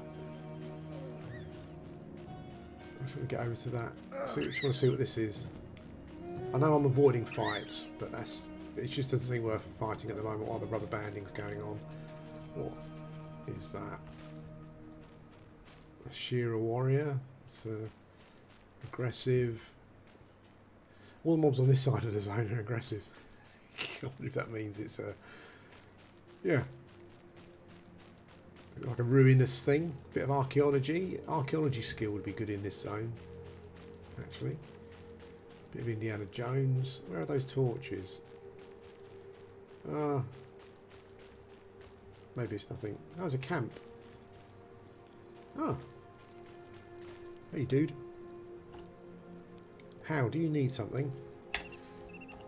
Yes. I was wondering, waiting for him to say what.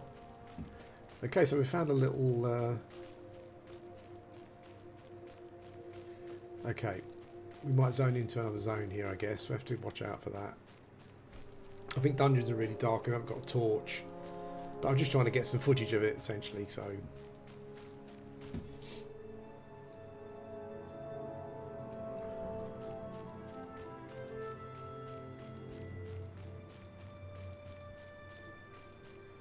Do you know what? I'm going to say this game already seems to have more to it than certain other MMOs I've played recently. I don't like saying it, but... Wow, look at that, baby. Dragon head. Oh, this must be Wormsbane, whatever it is, yeah? I'm not sure if the rubber banding's better in here, but maybe what we might find is a group, and I'll just follow the group around. Oh, there's people at the start. Customer service. Is that customer service? Oh, so what? Real Nick. Hey, he's got a full set of armour. The hell? Oh, there is a group, look. Hey, dudes.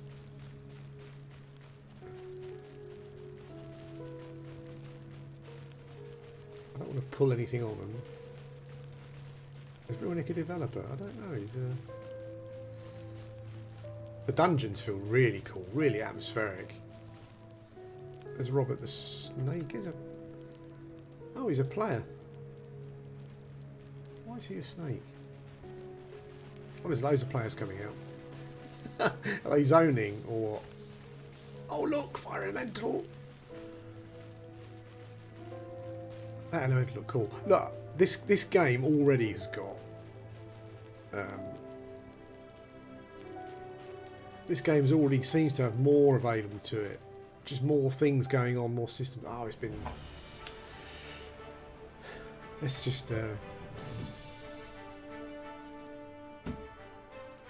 wait. I should look out and go to bed, but I just want to have a little look there. I think they're doing another patch to try and help the rubber banding. This game already seems to have so much going for it. It's got like a nice faction system in at the moment where NPCs will look at you differently. You got pets. You might even have taming. All sorts of stuff going on. Yeah, I saw some of the devs designing this dungeon on one of their streams, and I like. It feels very much EverQuest here in that corridor, room, area, corridors leading off, other rooms, that kind of thing. I think one of the streams I saw as well was that it was also very vertical as well as horizontal. So when they were in like dev mode, you could see right below the bottom, underneath the dungeon, there are other areas, that kind of thing. So yeah. Looks like they're definitely taking a book from EverQuest.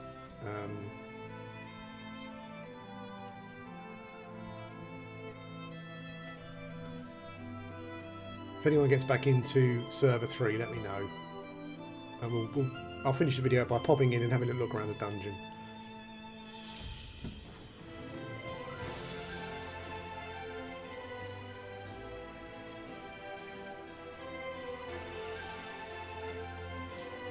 That dungeon experience, that zone experience blew me away. That Deep Dunes place, just I couldn't believe it. Couldn't believe it. It's just fantastic.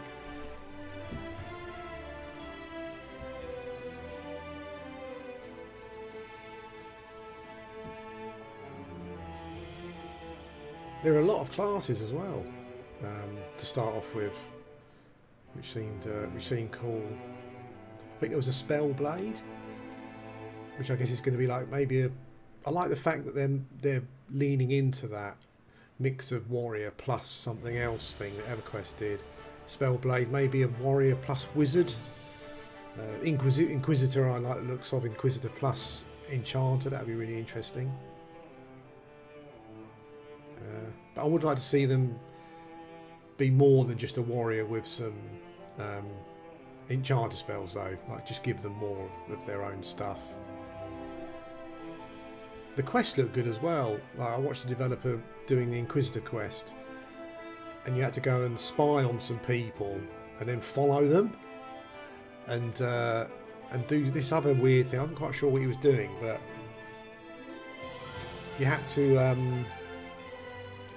look, and it said there's something in the wall that this person you were following left behind, and you had to pull it out the wall. So that was really interesting, the way the quest worked.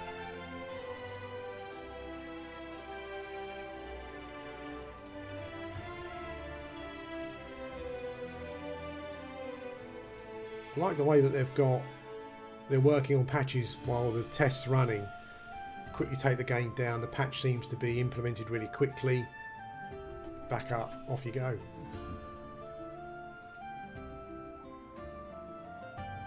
This is kind of, I'm interested to see what comments I get on the video over the next week or so. Because for me, like the start of an MMO is always, you've got that honeymoon period thing that we talk about. This feels different though. Like, I love the way it moves. It feels like it feels a bit like someone's given you a. It feels like your favourite pair of trousers has split and you've had to throw them away. And someone's bought another pair of trousers and you put them on and they're as comfortable as your old pair of trousers, but they're not your old pair of trousers. They're completely different in any other way, other than the fact that where's that for an analogy? Do you like that one? It's like someone's bought you a pair of trousers that are as comfortable as your favourite trousers ever, but they're completely different to your old trousers. There you go. Marvellous.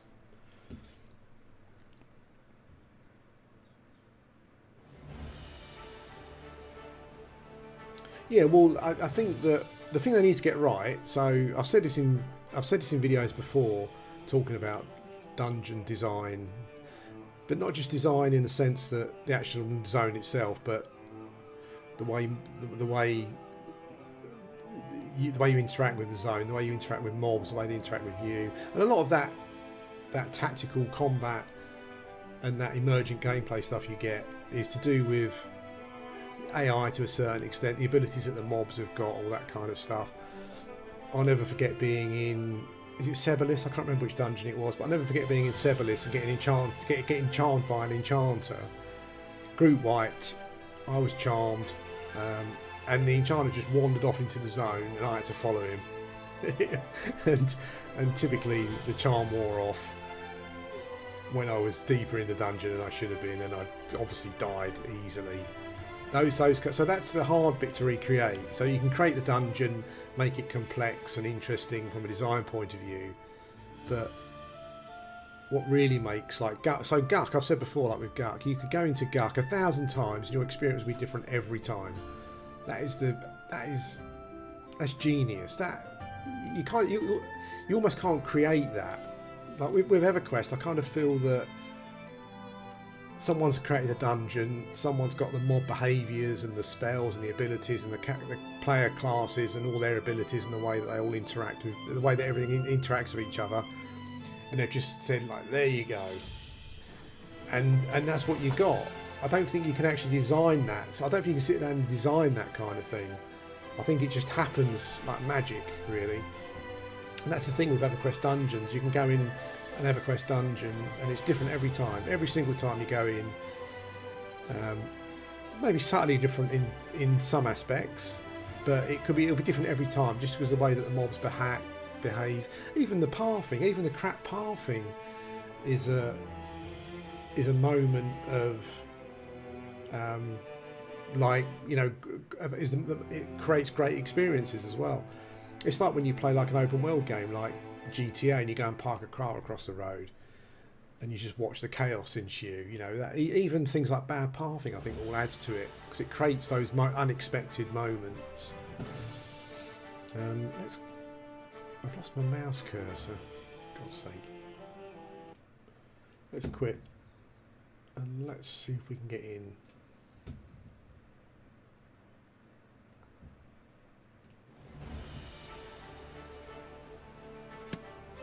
Oh, yeah.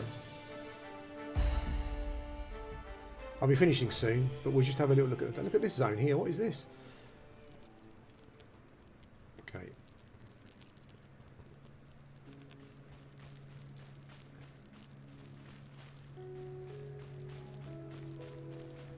It's very, in the areas where there's no torch, it's very dark.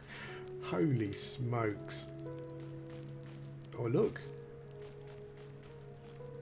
Oh, wow, look. This game's got a huge amount of potential. Ah, there's a skeleton, dead skeleton. A skeletal cleric. Now, we'll probably die here, but it's fine, because I'm going to end soon. I just want to have a look. So atmospheric. But what I don't want to do is just, like, train anyone or anything. Oh, I can hear little skeleton sounds.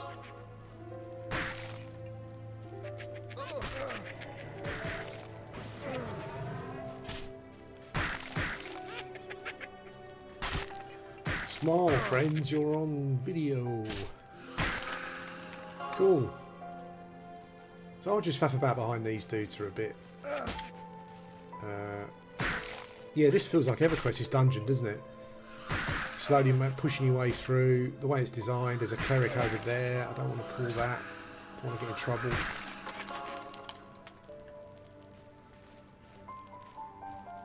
Yeah, look at this. Doesn't it feel like EverQuest's dungeon? The way you move forward a little bit, pull the mobs.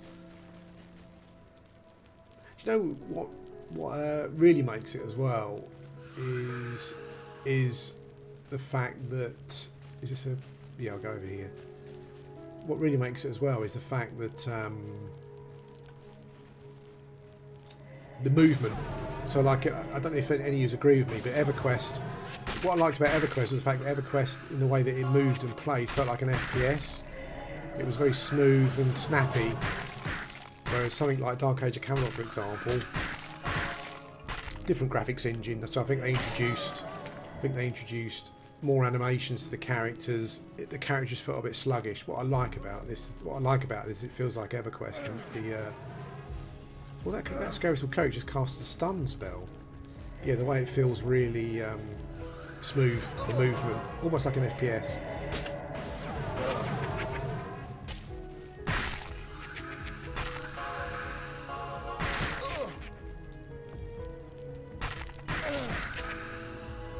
This is EverQuest, isn't it? Is it not? Feels really EverQuesty.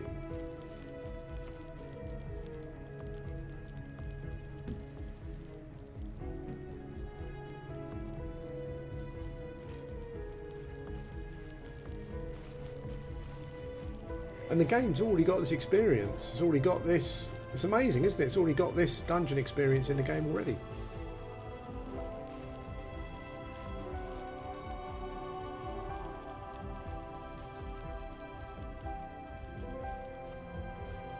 I hope these dudes don't mind me streaming them. Just following, really.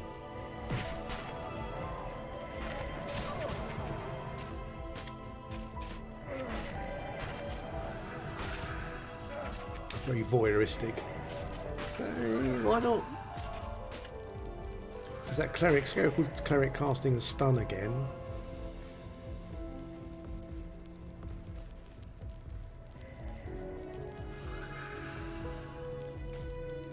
Oh, Morn cast Placate. Placate spell. Wonder if that is like a calm spell. Lower aggro range. This ogre's dual wielding.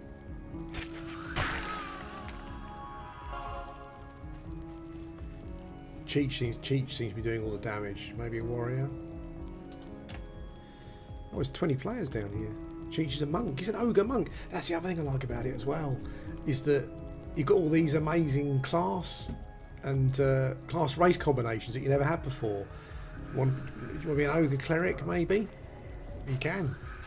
Ogre spellcaster. Ogre monk. I hope they keep that. I hope they don't get too serious with the class combinations or overthink it. I think having an ogre monk is just amazing. Or an ogre spell. I love an ogre with a rogue model. That's what I would have done on EverQuest actually if I could have done. Is had an ogre with a rogue model. Ogre with a robe. Ogre. Which is what ogres had, you know, back in the day in EverQuest before the dark times. Ogres were incredibly the most intelligent race. I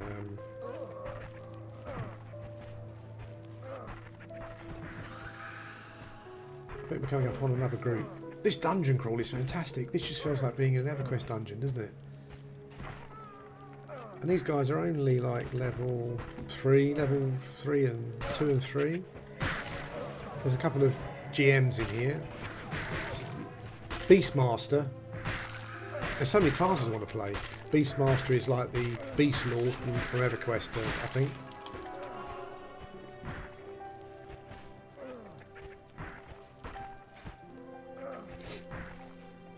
It sounds like there's another group a bit further down, so... Or somewhere there's another group, can hear that.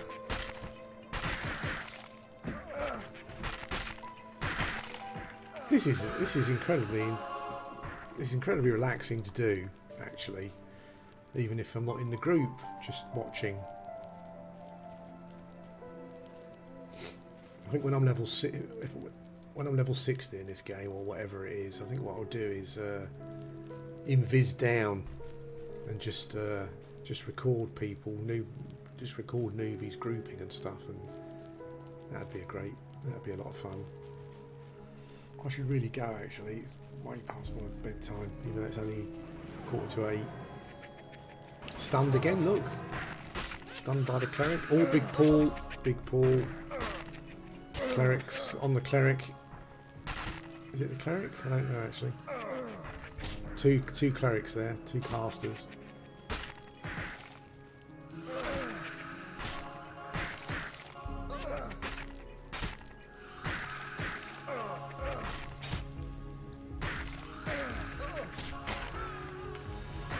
Well, I think I'm going to log out soon. Friends, but this has been hugely successful for me. I'm really excited. Like that underground environment that we found. This dungeon experience looks amazing.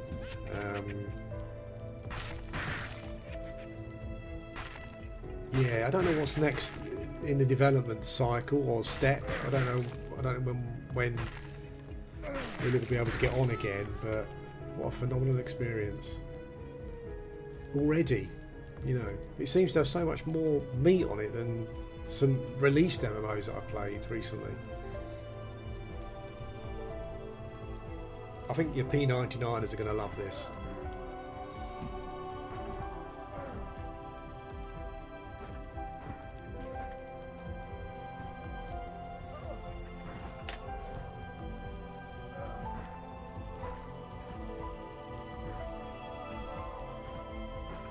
Yeah, so there's some devs down here, I think. Robert is a 60 monk. I think he was the snake. The 60 monk snake. Kicking snakes, of course. Stay out of the way.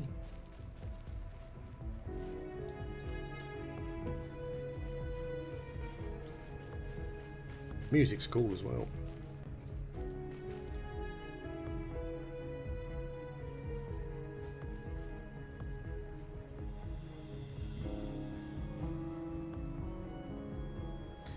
The lighting's really good as well. Really atmospheric.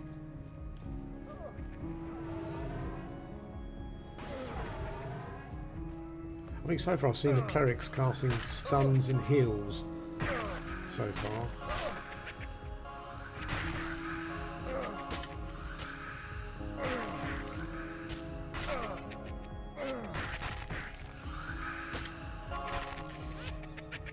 Yeah, cleric spamming heal, look, 10 health, healing itself for 10. Cleric's healing the other cleric. Nice, spamming it as well, look. Cool.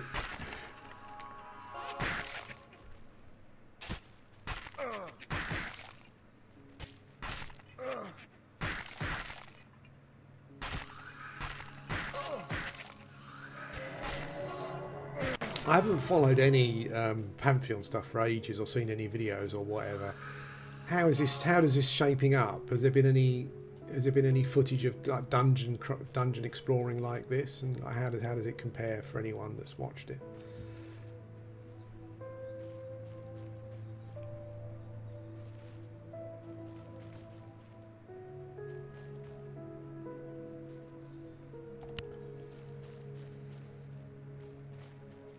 Agnostic as well. Agnostic. So I'm assuming we'll be able to choose gods at some point. The numbers are quite low from a statistics point of view, which is quite good, I think, because that means you've just got somewhere to go with the numbers. I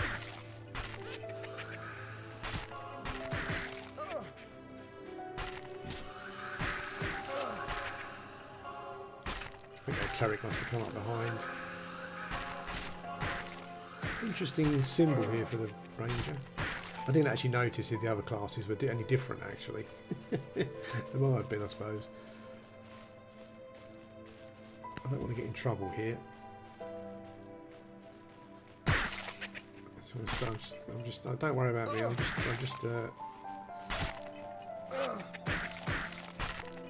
enjoying your gameplay.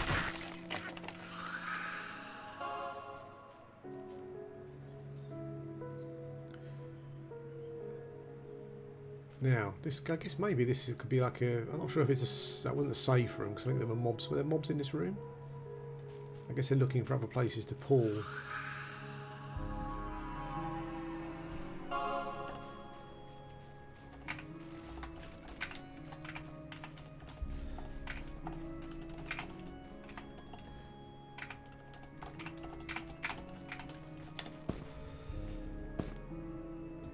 Oh. Thanks, dude. Now, what I would like to do to end the video now is to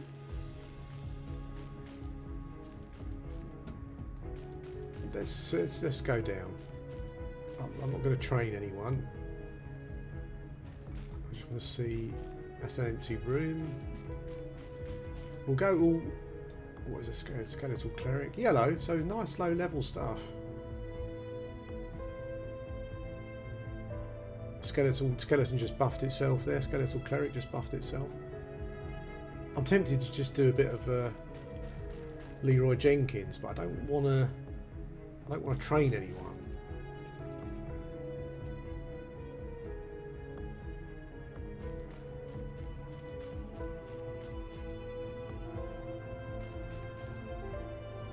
Oh, look at those eyes in the dark there. Skeletal cleric. And a warrior on either side of the wall there. Wow. That was spooky as hell, that was.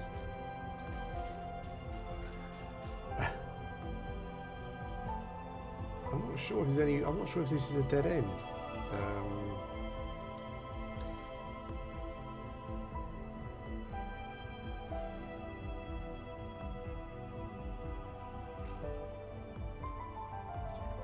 I don't know. Should we run around? We'll probably die, but that's fine. Oh, the mobs spawn behind us now anyway, so we'll definitely die. Okay, let's go for it. No, it's a dead end. We got the mob anyway. Yeah, we are so dead. We're very dead. There we go. Yeah, it's very dark down here. There you go, guys. That's been the stream. Wow, what a lot of promise. I think to sum up of what I've seen, oh look at, yeah, all this stuff's really interesting about all the lore and stuff. Let's have a little look round. I think there's a harbour somewhere. Let's have a little look round at the harbour and the boats. To sum up, so much potential this game seems to have. It's already got a lot of great systems in place. You know, you've got the, it's got like what appears to be a pretty decent faction system going on, depending on who you are. No way! Who's this dude? I've got no gold. Animal breeding. Animal breeding. Riding. Wow.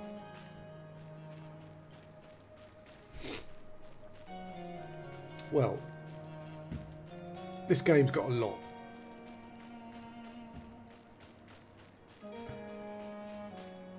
Oh, go for it, Liz. I think you'll love it, honestly. Yeah, so it's got so many systems in place already. Faction systems. You saw the dungeon combat, looks really interesting, very EverQuest-esque, which is what I'm looking for anyway. Beautiful world, really immersive. That zone that we saw, I was just blown away by that. It was fantastic. Look at this. Look. Hopefully you could see.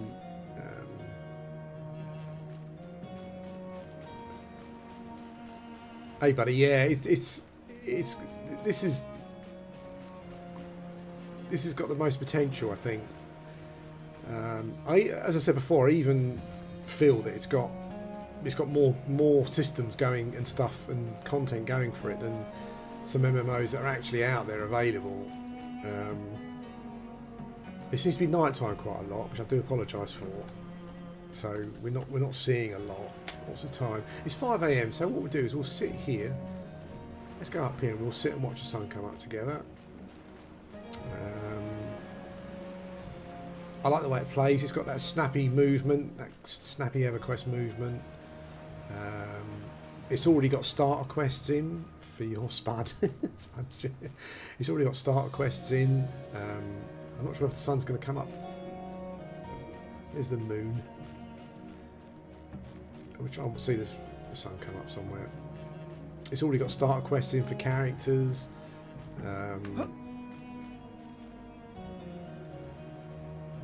It seems to have a lot going for it.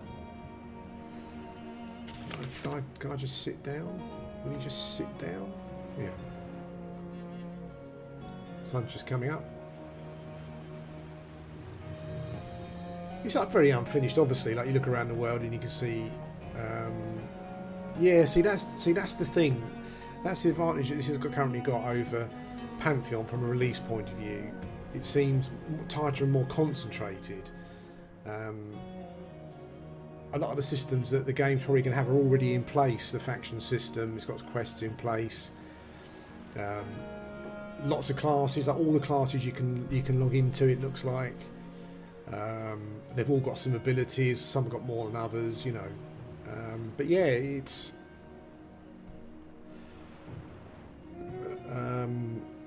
yeah, you got the sun coming out, which is good.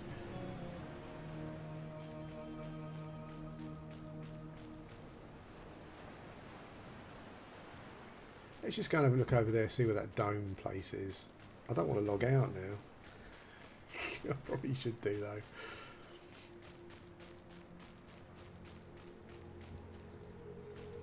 I'm not very good at summing up because I always sidetrack myself. I think the TLDR version is that this game feels a lot like EverQuest in its feedback, in the feedback the game gives you from a textual text point of view, the way that you move, the character moves through the world, the way it feels. You saw the dungeon experience, looks fantastic, very EverQuesty. Yeah. You know, go back, if you didn't see it, go back and watch a video and look at that underground cavern that we saw with all those glowy mushrooms in. That was just a fantastic experience. There are NPCs here for animal, what was it, animal husbandry type things. There was a riding NPC, so I'm assuming there's going to be mounts maybe. The scope, I mean, this is Night Harbour, the city, the main city, I guess, at the moment, and the scope of it is amazing. It's huge. It looks cool as well. Those trebuchets there are awesome, and this, I love these statues here. Reminds me of the Argonath and Lord of the Rings. Can we get around here or not? You killed something, well done. But it is obviously still very unfinished now. We've got time to go. We've got time to go.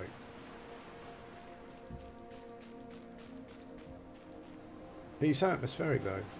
It's enjoyable just running around looking at stuff, even though there's no textures or anything in place at the moment. It's massive, absolutely massive, this city.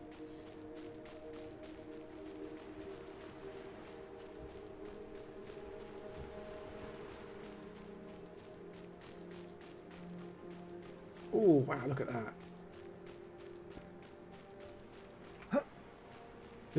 It's funny because you run around the city and you see the scope of the city, and it could almost be a game in itself.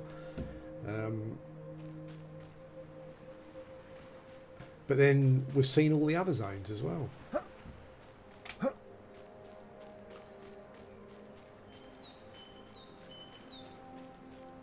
Yeah, when we was out exploring in the Oasis area, I guess, there is a sand giant.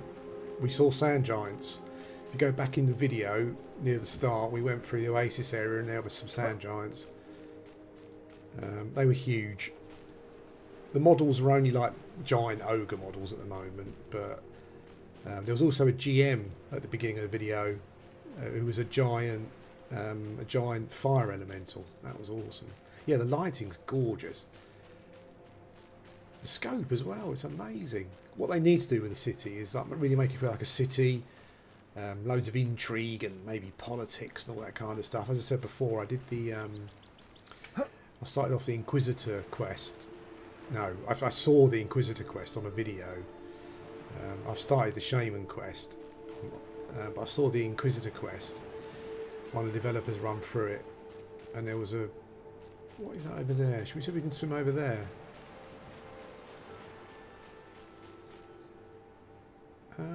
Let's go and check it out. Whee! Oh, nice. The lighting is, you're right, the lighting is lovely, isn't it?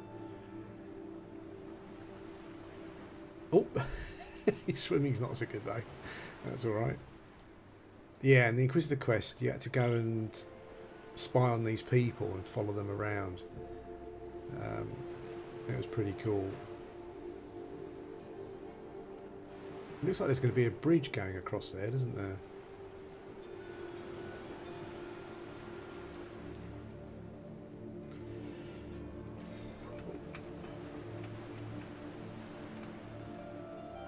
No, come on, let me out of the water.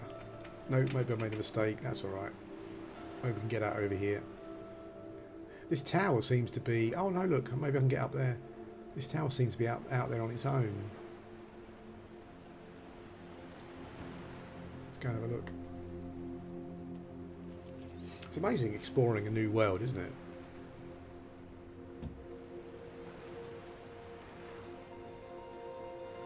Oh, someone just said that there's a small backpack that gives you fashion quest because it looks like you've got a backpack on.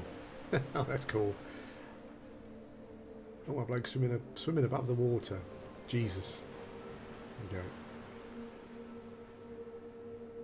We get a different view of the city up here.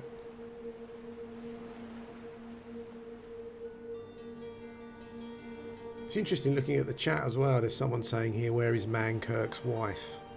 For a quest, I guess, as well. So it seems as though all of the classes, or maybe most of the classes, have a starter quest at the moment.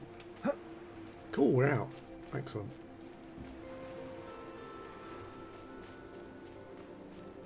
What I like about the design as well is you want to find out more about it, so I want to know who these two figures are. Oh, look at that, that island we just missed. There's a little villa there. Who lives there? As I said, I don't want to log out now. This is crazy. I don't think there's going to be much here. We'll just see if we can get a view, a different view of the city. Someone said, when do the buildings load in? Well, they have loaded in. They're just not textured yet. A cartographer. Cartographer trainer. Wow. Oh, a little Easter egg then. Nice. Or maybe he was just sat shouting it out as a joke, maybe. Cartography. Wow, is this a game that had boats? Wow, this game's got so many systems. Or it feels like it's going to have so many systems. Cartography training. Wowza. Cartography supplies. Wow.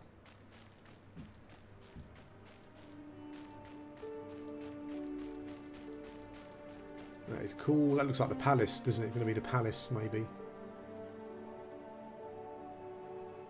There's that castle in the distance. Let's just go down and see what that villa is there. If indeed it is anything at all. I'm not sure if I can get out the water. This zone goes all the way up that way as well. And it's like there's a bridge here that might connect to that other bit on that side.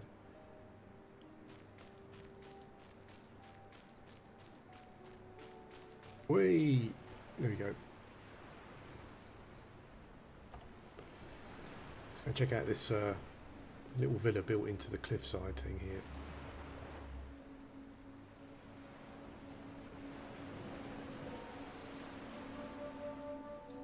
I haven't seen any trainers, other than the start of the video. I haven't seen any trainers yet, like mage trainers, that kind of thing. I guess they're just well, the city's so big, it could be anywhere, couldn't they? Let's be honest.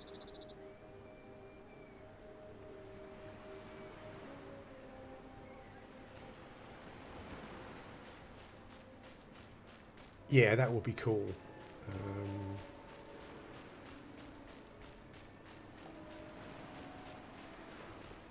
I think we'll be able to get out here.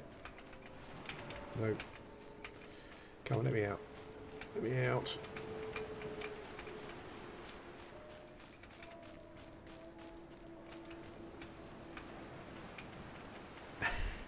Damn it, won't let me jump up. Just want to see. Look at this. This is really cool. There's nothing there, is there? Nope. Doesn't look like it. So let's go. Let's have a quick look over here. If we can get out of the water over here, we'll go up there.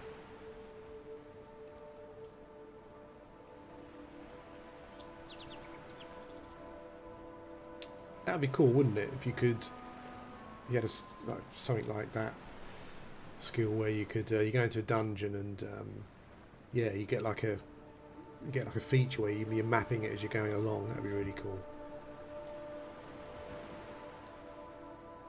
Or alternatively, why not give your character a notepad in game, so you can bring it up and map out the map.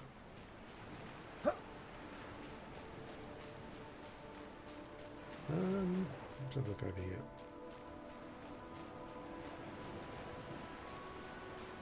Yeah, that would be cool as well, wouldn't it? So if you so you mark landmarks and stuff on your map. Someone talking about the Enchanter quest here. Next step for the Enchanter quest.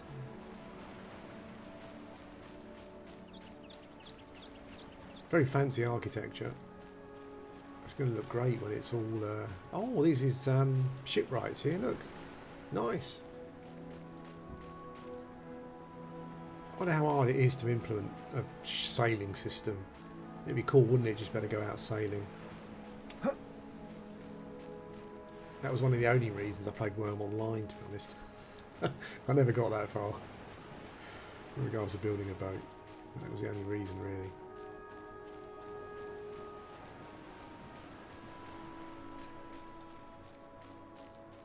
Oh, a very Trafalgar Square-esque section here.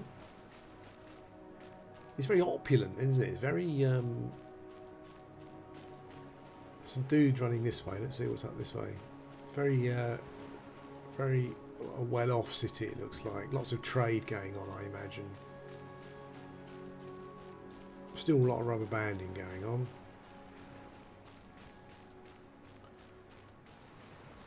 It's fine you actually playing it, it's just other players, watching other players. There's like a little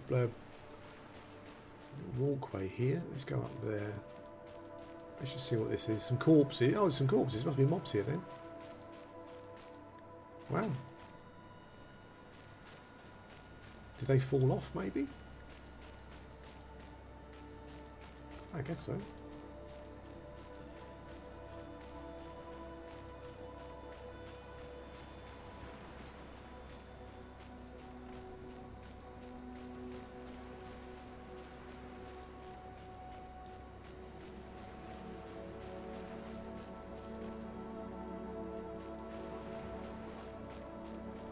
I don't think we can get up there yet by the looks of things. These would be great apartments, wouldn't they? Like housing system. Beachfront apartments.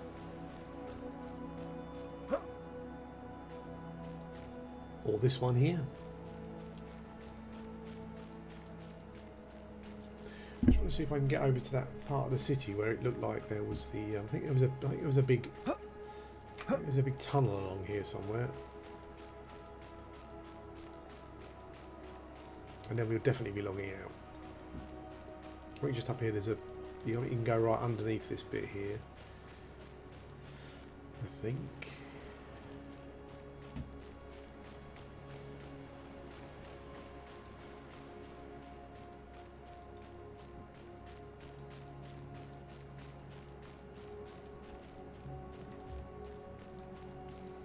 Wowza.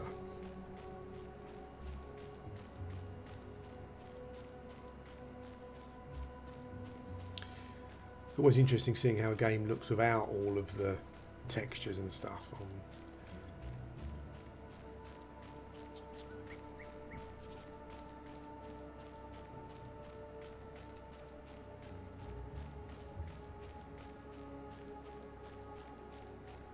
Looks like the networking issues are a little bit better, but still a big issue. It was fine in the dungeon, wasn't it? So you are dehydrated, you are starving. Oh, I didn't pick up my food. Fair enough. I think some of my stats have gone down as well. That's interesting. I think some of my stats have gone down because I've got no food. I'm sure they were all around 17 or so. I'll have to look back at the video.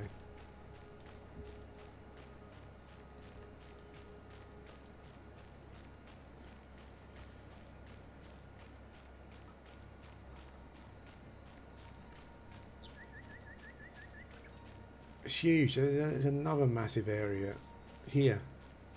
No. Oh, this is where the ogres. This is where our shaman started. So yeah, yeah. There's a bank. Lots of corpses at the bank. Did these people accidentally attack the bankers? There's the bank, chaps.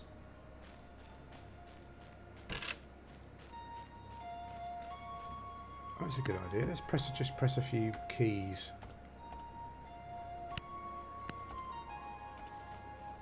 Oh, here we go. Randomly press keys. So we've got like a skills tab. Fair enough. Look at that. Look at that. Wow. So this must be the second starter area because our ranger started at that main gate bit and our shaman started here. Let's just have a look over here then. 2 starter areas, 2 big start makes sense.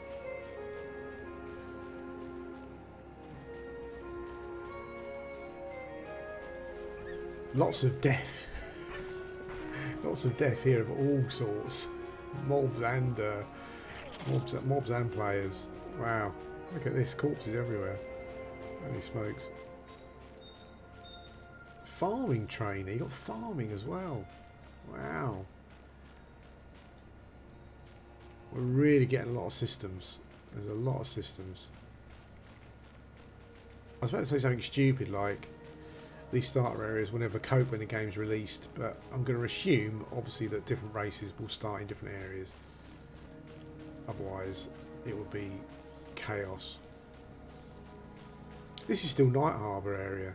It's just massive.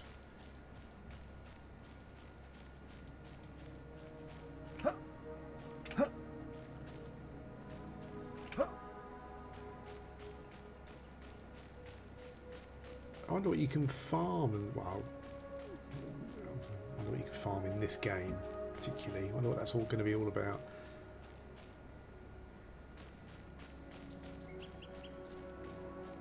So this is going, yeah, this is going in kind of the opposite direction to, so I wonder if we'll zone into a new zone here or not.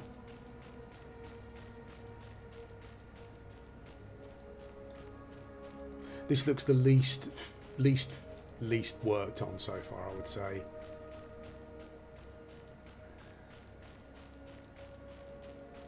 There's a massive, like, aqueduct or something going right across there. Never saw it before.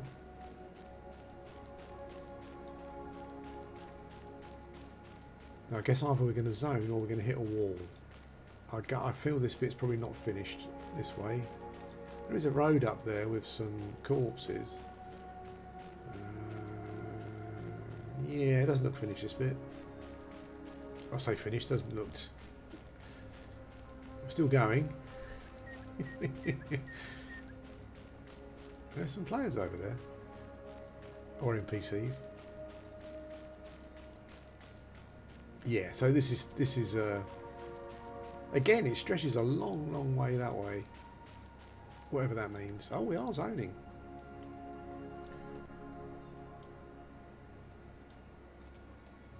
Oh. No. Maybe I've broken the game. Or maybe I'm dead. Am I dead? I might be dead. I think I've crashed. I think going at the end there, I think it's crashed my game. Well, it just looks like a different zone, doesn't it? These walls here and these buildings over this side.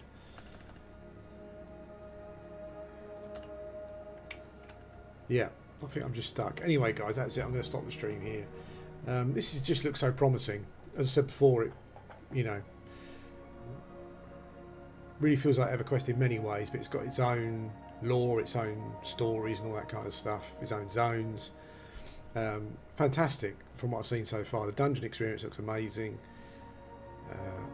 I'm just repeating myself, but that underground zone that we found was just an experience in itself. I'm still starving. I think I've broken myself. Anyway, guys, thanks for watching. This has been Monsters of Memories. Wow, what a lot of potential here. And I feel that... Oh, I must have died. Oh no, I've zoned in.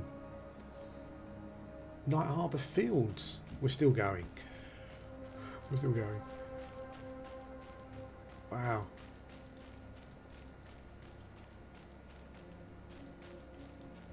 There's a lot going on. There's a skeleton.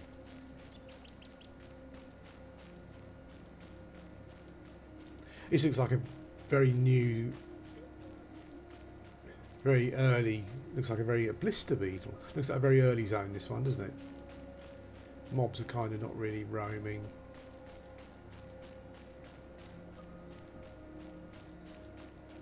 This is a line of palm tree type area here though. More water. Let's go down to the water. You know you're a bit hooked, don't you? And you can't log out. Even though I should. It's just down here, then that's it.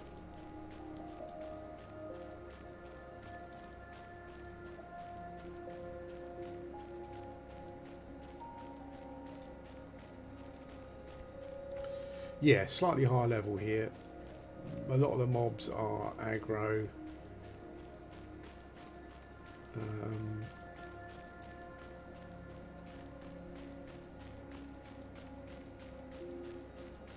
Cooking trainer, nice.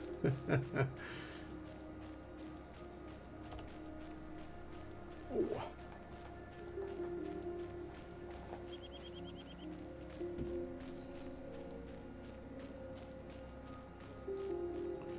Yeah, I mean, when you think of how the game's being developed, essentially, if you go to their Twitch and YouTube channels, you can kind of see they're developing the game before our eyes, really. That's really impressive. It's an interesting way of doing it. I'm assuming their budget must be a lot smaller than Pantheon. But it is, I'm really, yeah, like you, I'm really impressed. I think the dungeon experience particularly has got me excited. It really felt like a newbie group working their way through, you know, a dungeon. It's vast as well. It's a vast world. I'm glad we decided to do this as well, like, rather than just sitting at the gate trying to kill mobs, that we had a look around. This avenue of palm trees is awesome. Nice little fishing spots along here, I reckon. Another place where you get loads of camps of mobs, maybe some crocodiles.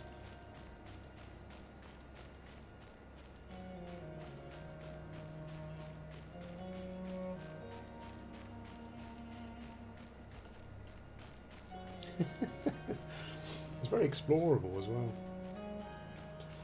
The dungeon, it did, yeah. It kind of reminded me of it was like a cross between Guck and what's the dungeon in Kunark where there's some monk armor drops there particularly. I can't remember what it's called, but it reminded me of a combination of the two with undead. Lumberjack trainer, wow. There's an impressive number of systems and skills in the game for sure. I'm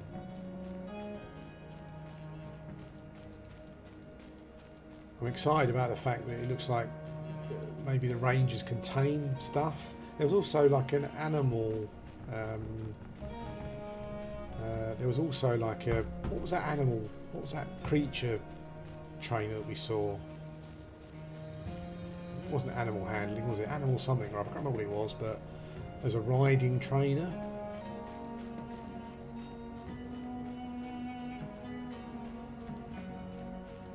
Not sure about mounts, actually. It takes away from the exploration a bit. Depends on the mounts, I guess.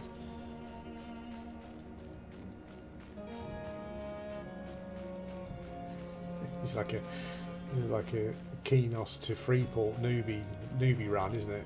Naked newbie run.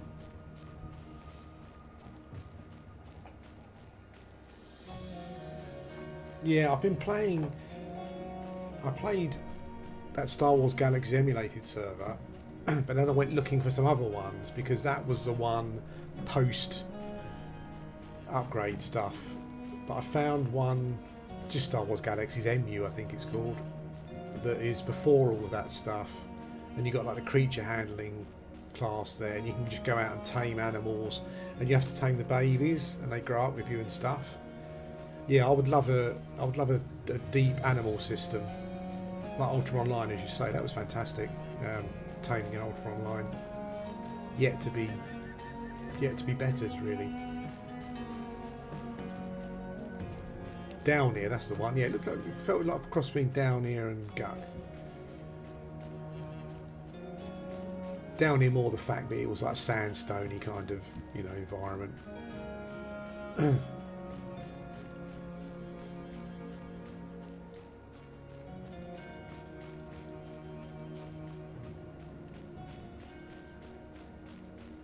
I feel quite inspired playing this as well because I always wanted to just faff around in an engine, in something like Unity, just creating an environment. You know, I don't think I've probably got the chops for it, but I always wanted to do it, and running around here is quite inspiring. Oh, what is that? What is that NPC out there? It's like a wandering ghoul. Yo.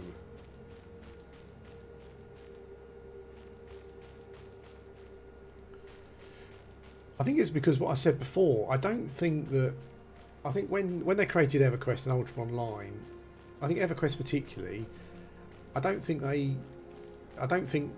what happened was probably planned in a way that they expected it. I just think that it was like it was literally lightning in a bottle, I think, EverQuest and Ultra Online. I think they created all these systems and they designed how they all interacted with each other, and then they just threw them out into the world and see what happened. And I think that's where the dungeon experience comes from. I think that if you were designing, I think if a modern developer was looking at EverQuest now, they would say, "What's this? A necromancer going through a dungeon on their own? We'll remove feigned death for a start, and a caster healing themselves. We'll get rid of the tap spells as well, and and what's this? An enchanter pacifying their way around a dungeon? We don't want that. That's the sort of design mentality you got nowadays. Whereas back then, because it was all new and they didn't really know what they were doing really. They were just seeing how far they could push things. I don't think that's why nothing's come along. Like, they were designing in a carefree way, in a rather than saying let's design it this way to design the world or the players into a box. Let's give the players these tools and then see what they do with them. It was very open, I think, flowing kind of design. Yeah, I don't think they probably had much of an idea of how things would turn out. Yeah, that's the hard bit. How do you capture that again? How do you? Because I said before, with EverQuest, like, what other game? I mean, I haven't done all the dungeons in World of Warcraft, but I've done quite a lot of the dungeons, and they pretty much all go the same way. You go into the dungeon, and yeah, the classes have got a bit of crowd control. There's a little bit of tactics, but generally the way the dungeons are laid out and the way that you interact with the mobs and the mobs interact with you, it feels very much the same every time. Like, it's repetitive. Whereas if you go into a dungeon in EverQuest, yeah, exactly. Dungeons in modern MMOs the gameplay doesn't feel emergent. Whereas, as I said before, if you go into Guck 1,000 times, your experience will be different every time. Sometimes your experience might be different because something goes wrong, like pathing or whatever. But that's kind of all part of it. And I honestly feel that when they were designing EverQuest, it was more about what can we do. What the hell was that? Was that one of the devs? I think it is, yeah. I can't see you, Robert, but that was awesome. Yeah, I think when they were designing EverQuest, it was more about what can we do, what can we give the players, what spells, abilities can we give them, all that kind of stuff to make the gameplay interesting, rather than saying, as I said before, I think that modern MMO developers, the ones developing modern MMOs, would look at classes in EverQuest and they just wouldn't want them to do the things they can do. They wouldn't want an enchanter to be soloing Sebelis or whatever it is. They wouldn't want a necromancer to be doing this or whatever. They would just want things to be very, yeah, just very staid. And so that's the key. Like, I use the word a lot, but the emergent gameplay is the key to MMOs. You need to find a way to bottle that. But you can't. But how do you? How do you do that? No idea. I think the reason that they did it in EverQuest, because it was, as I said, they were the pioneers. They didn't really know any better, and that's why it was so great. It's fantastic. They do, yeah. I've seen some. I think on some of the streams I saw some magical gear and stuff. It was, yeah. I think you're absolutely right. I think it was. I think what they did in EverQuest was probably accidental to a certain point, but that was why it was so amazing. Whereas I think now, when I look at modern MMOs, people are scared to give players like a toolbox to explore the world with. That's what you want. I could just run around all night.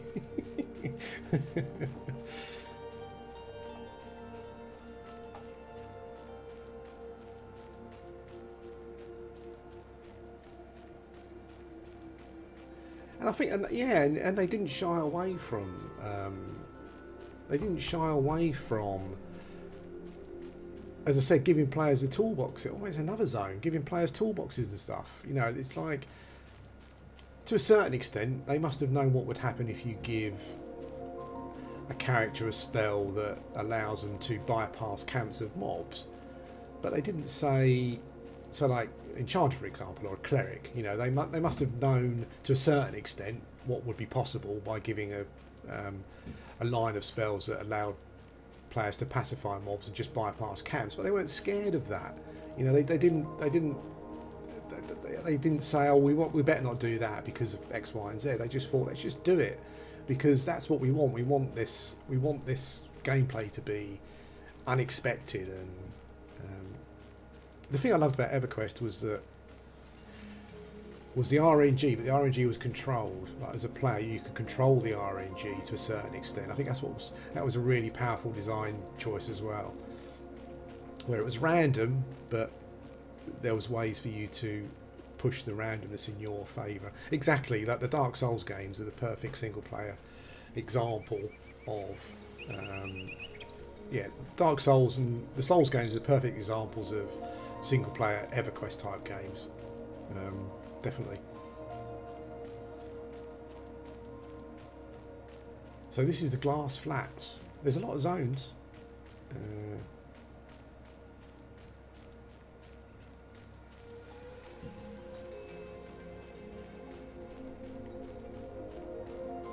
Yeah, well, EverQuest was sandboxy in its combat mechanics. I thought. I know when people talk about sandbox, they're talking about more about the world and all that kind of stuff. But EverQuest was sandboxy in its in the world, in its combat mechanics, in the toolboxes that it gave you.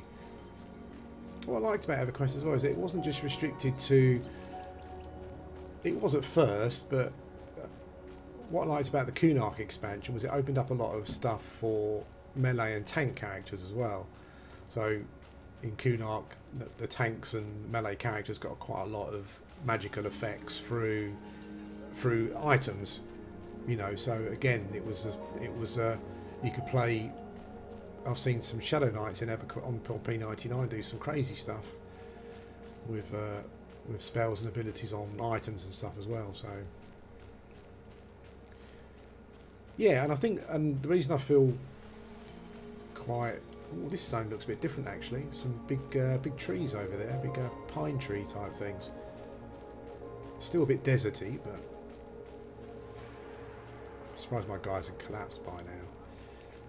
Yeah, what I liked about that brief look at there's another big tower up there, look. Wow, this world is massive.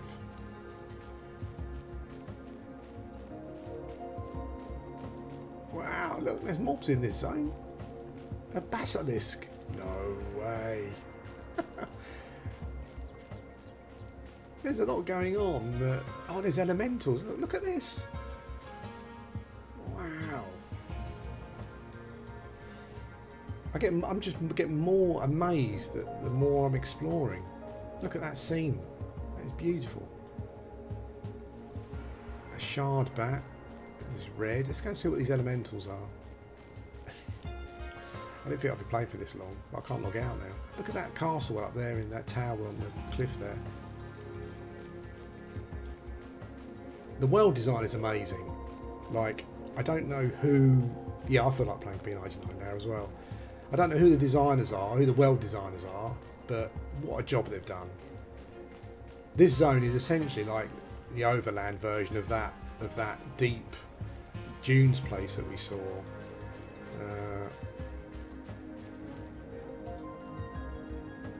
A crystal dervish. Look at that. I love that little glowy pet. The sun's going down. No! Right in the middle of the desert. Let's carry on running this way. Blimey. Blimey.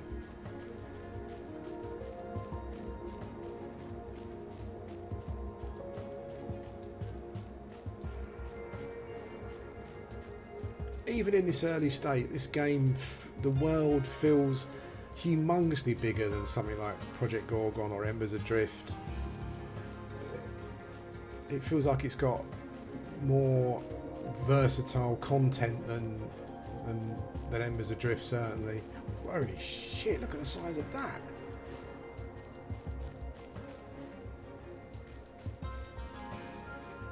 Holy smokes.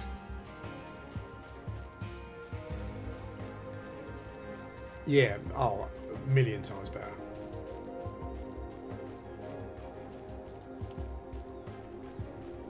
Wow. It's getting dark. Yeah, a lot of people seem to like Guild Wars 2. I played it a bit when it first came out. It was okay, but again, it wasn't like... I would say that's a game that seems very different to something like WoW, for example. Considering where they feel they are in development, there's a lot here. There's a lot. The zones are huge. They're interesting. What I like about the zones is you go into a zone and there are points of interest. So you look in a distance and you can see something that looks interesting. You want to travel towards it. I know you probably can't see much now, but there are these tall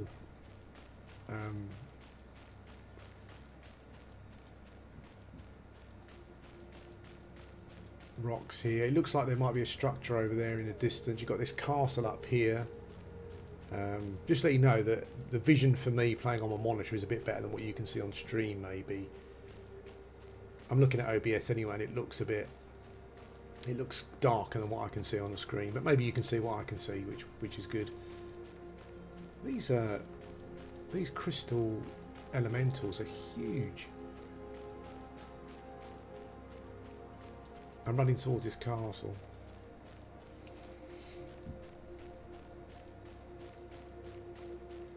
Yeah, I'm playing in 4K actually. Hopefully the quality's good for you. Just downscaling it in OBS to 1080p basically. That castle on that hill is miles away. Once this zone is fleshed out, it's a bit like that underground zone as well. You could easily accommodate players in the amount of players in the hundreds in this zone, I would say, comfortably.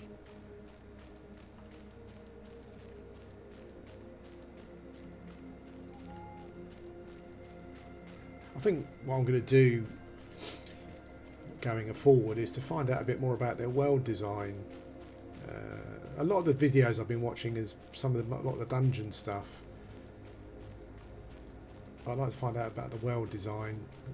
It's really, really amazingly designed world. Yeah, and as you said before, it'd be interesting to see.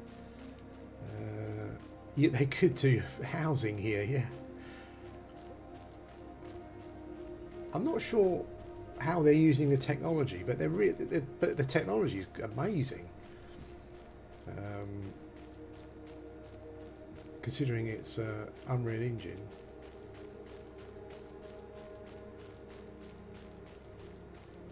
Yeah, the world building is just glorious. These basilisks are frightening. Just being near one is a bit frightening. Holy smokes.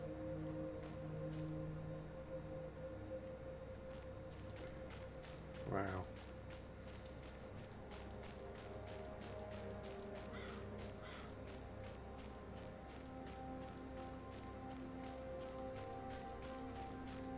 I don't know how far along the vendoring stuff is at the moment, Liz. I'm not sure.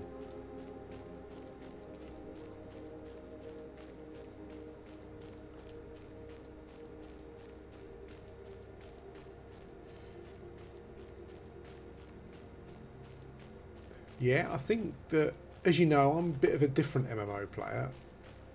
I don't mind being out here on my own, but I imagine, yeah, I guess for MMO players in general, I like this vast, empty wilderness type thing. But the thing is that this zone is literally is massive. I mean, you could probably fit. Oh, I'm dead. Oh, I think I'm being attacked by something I can't see. That's a shame. He did miss me though once. Anyway, there's the castle that we kind of almost got to. Wow. I mean, that zone there, you could have probably fit all of the Kranas in there a number of times. That was pretty awesome. That's definitely it, guys. Anyway, yeah, what a lot of potential this game's got. A lot of potential. Like, the world design is just fantastic. It's amazing. Yeah, that's it. I'm definitely going to stop now because I'm going to go to bed. Thanks for watching. I'm interested to see what you guys think. I know that, you know, there's going to be stuff we're going to see we're not going to like. It's still very early in development. There's a long way to go yet. But I would rather play this MMO now in its current state than I think probably all the other MMOs that I've got installed on my machine. With the exception of P99 maybe, and like Star Wars Galaxy I just got into, but they're old established games. I'm talking about the indie MMOs that I've played over the last few years. If I had a choice, I would play this as it, even just as it is at the moment. It feels amazing, but still a long way off. You know, what can you do? That's MMO development for you. Whenever there's any more testing come up, I'll let you know. I'll leave a video if they do any more stress tests and stuff. Yeah, I think the networking thing obviously seems to be the thing they got to work on the most, but they probably knew that. That's why you're doing a stress test, right? You know, you get some data back and you go from there. Anyway, guys, thanks for watching, and I'll speak to you again soon. I literally don't want to log off, but there you go.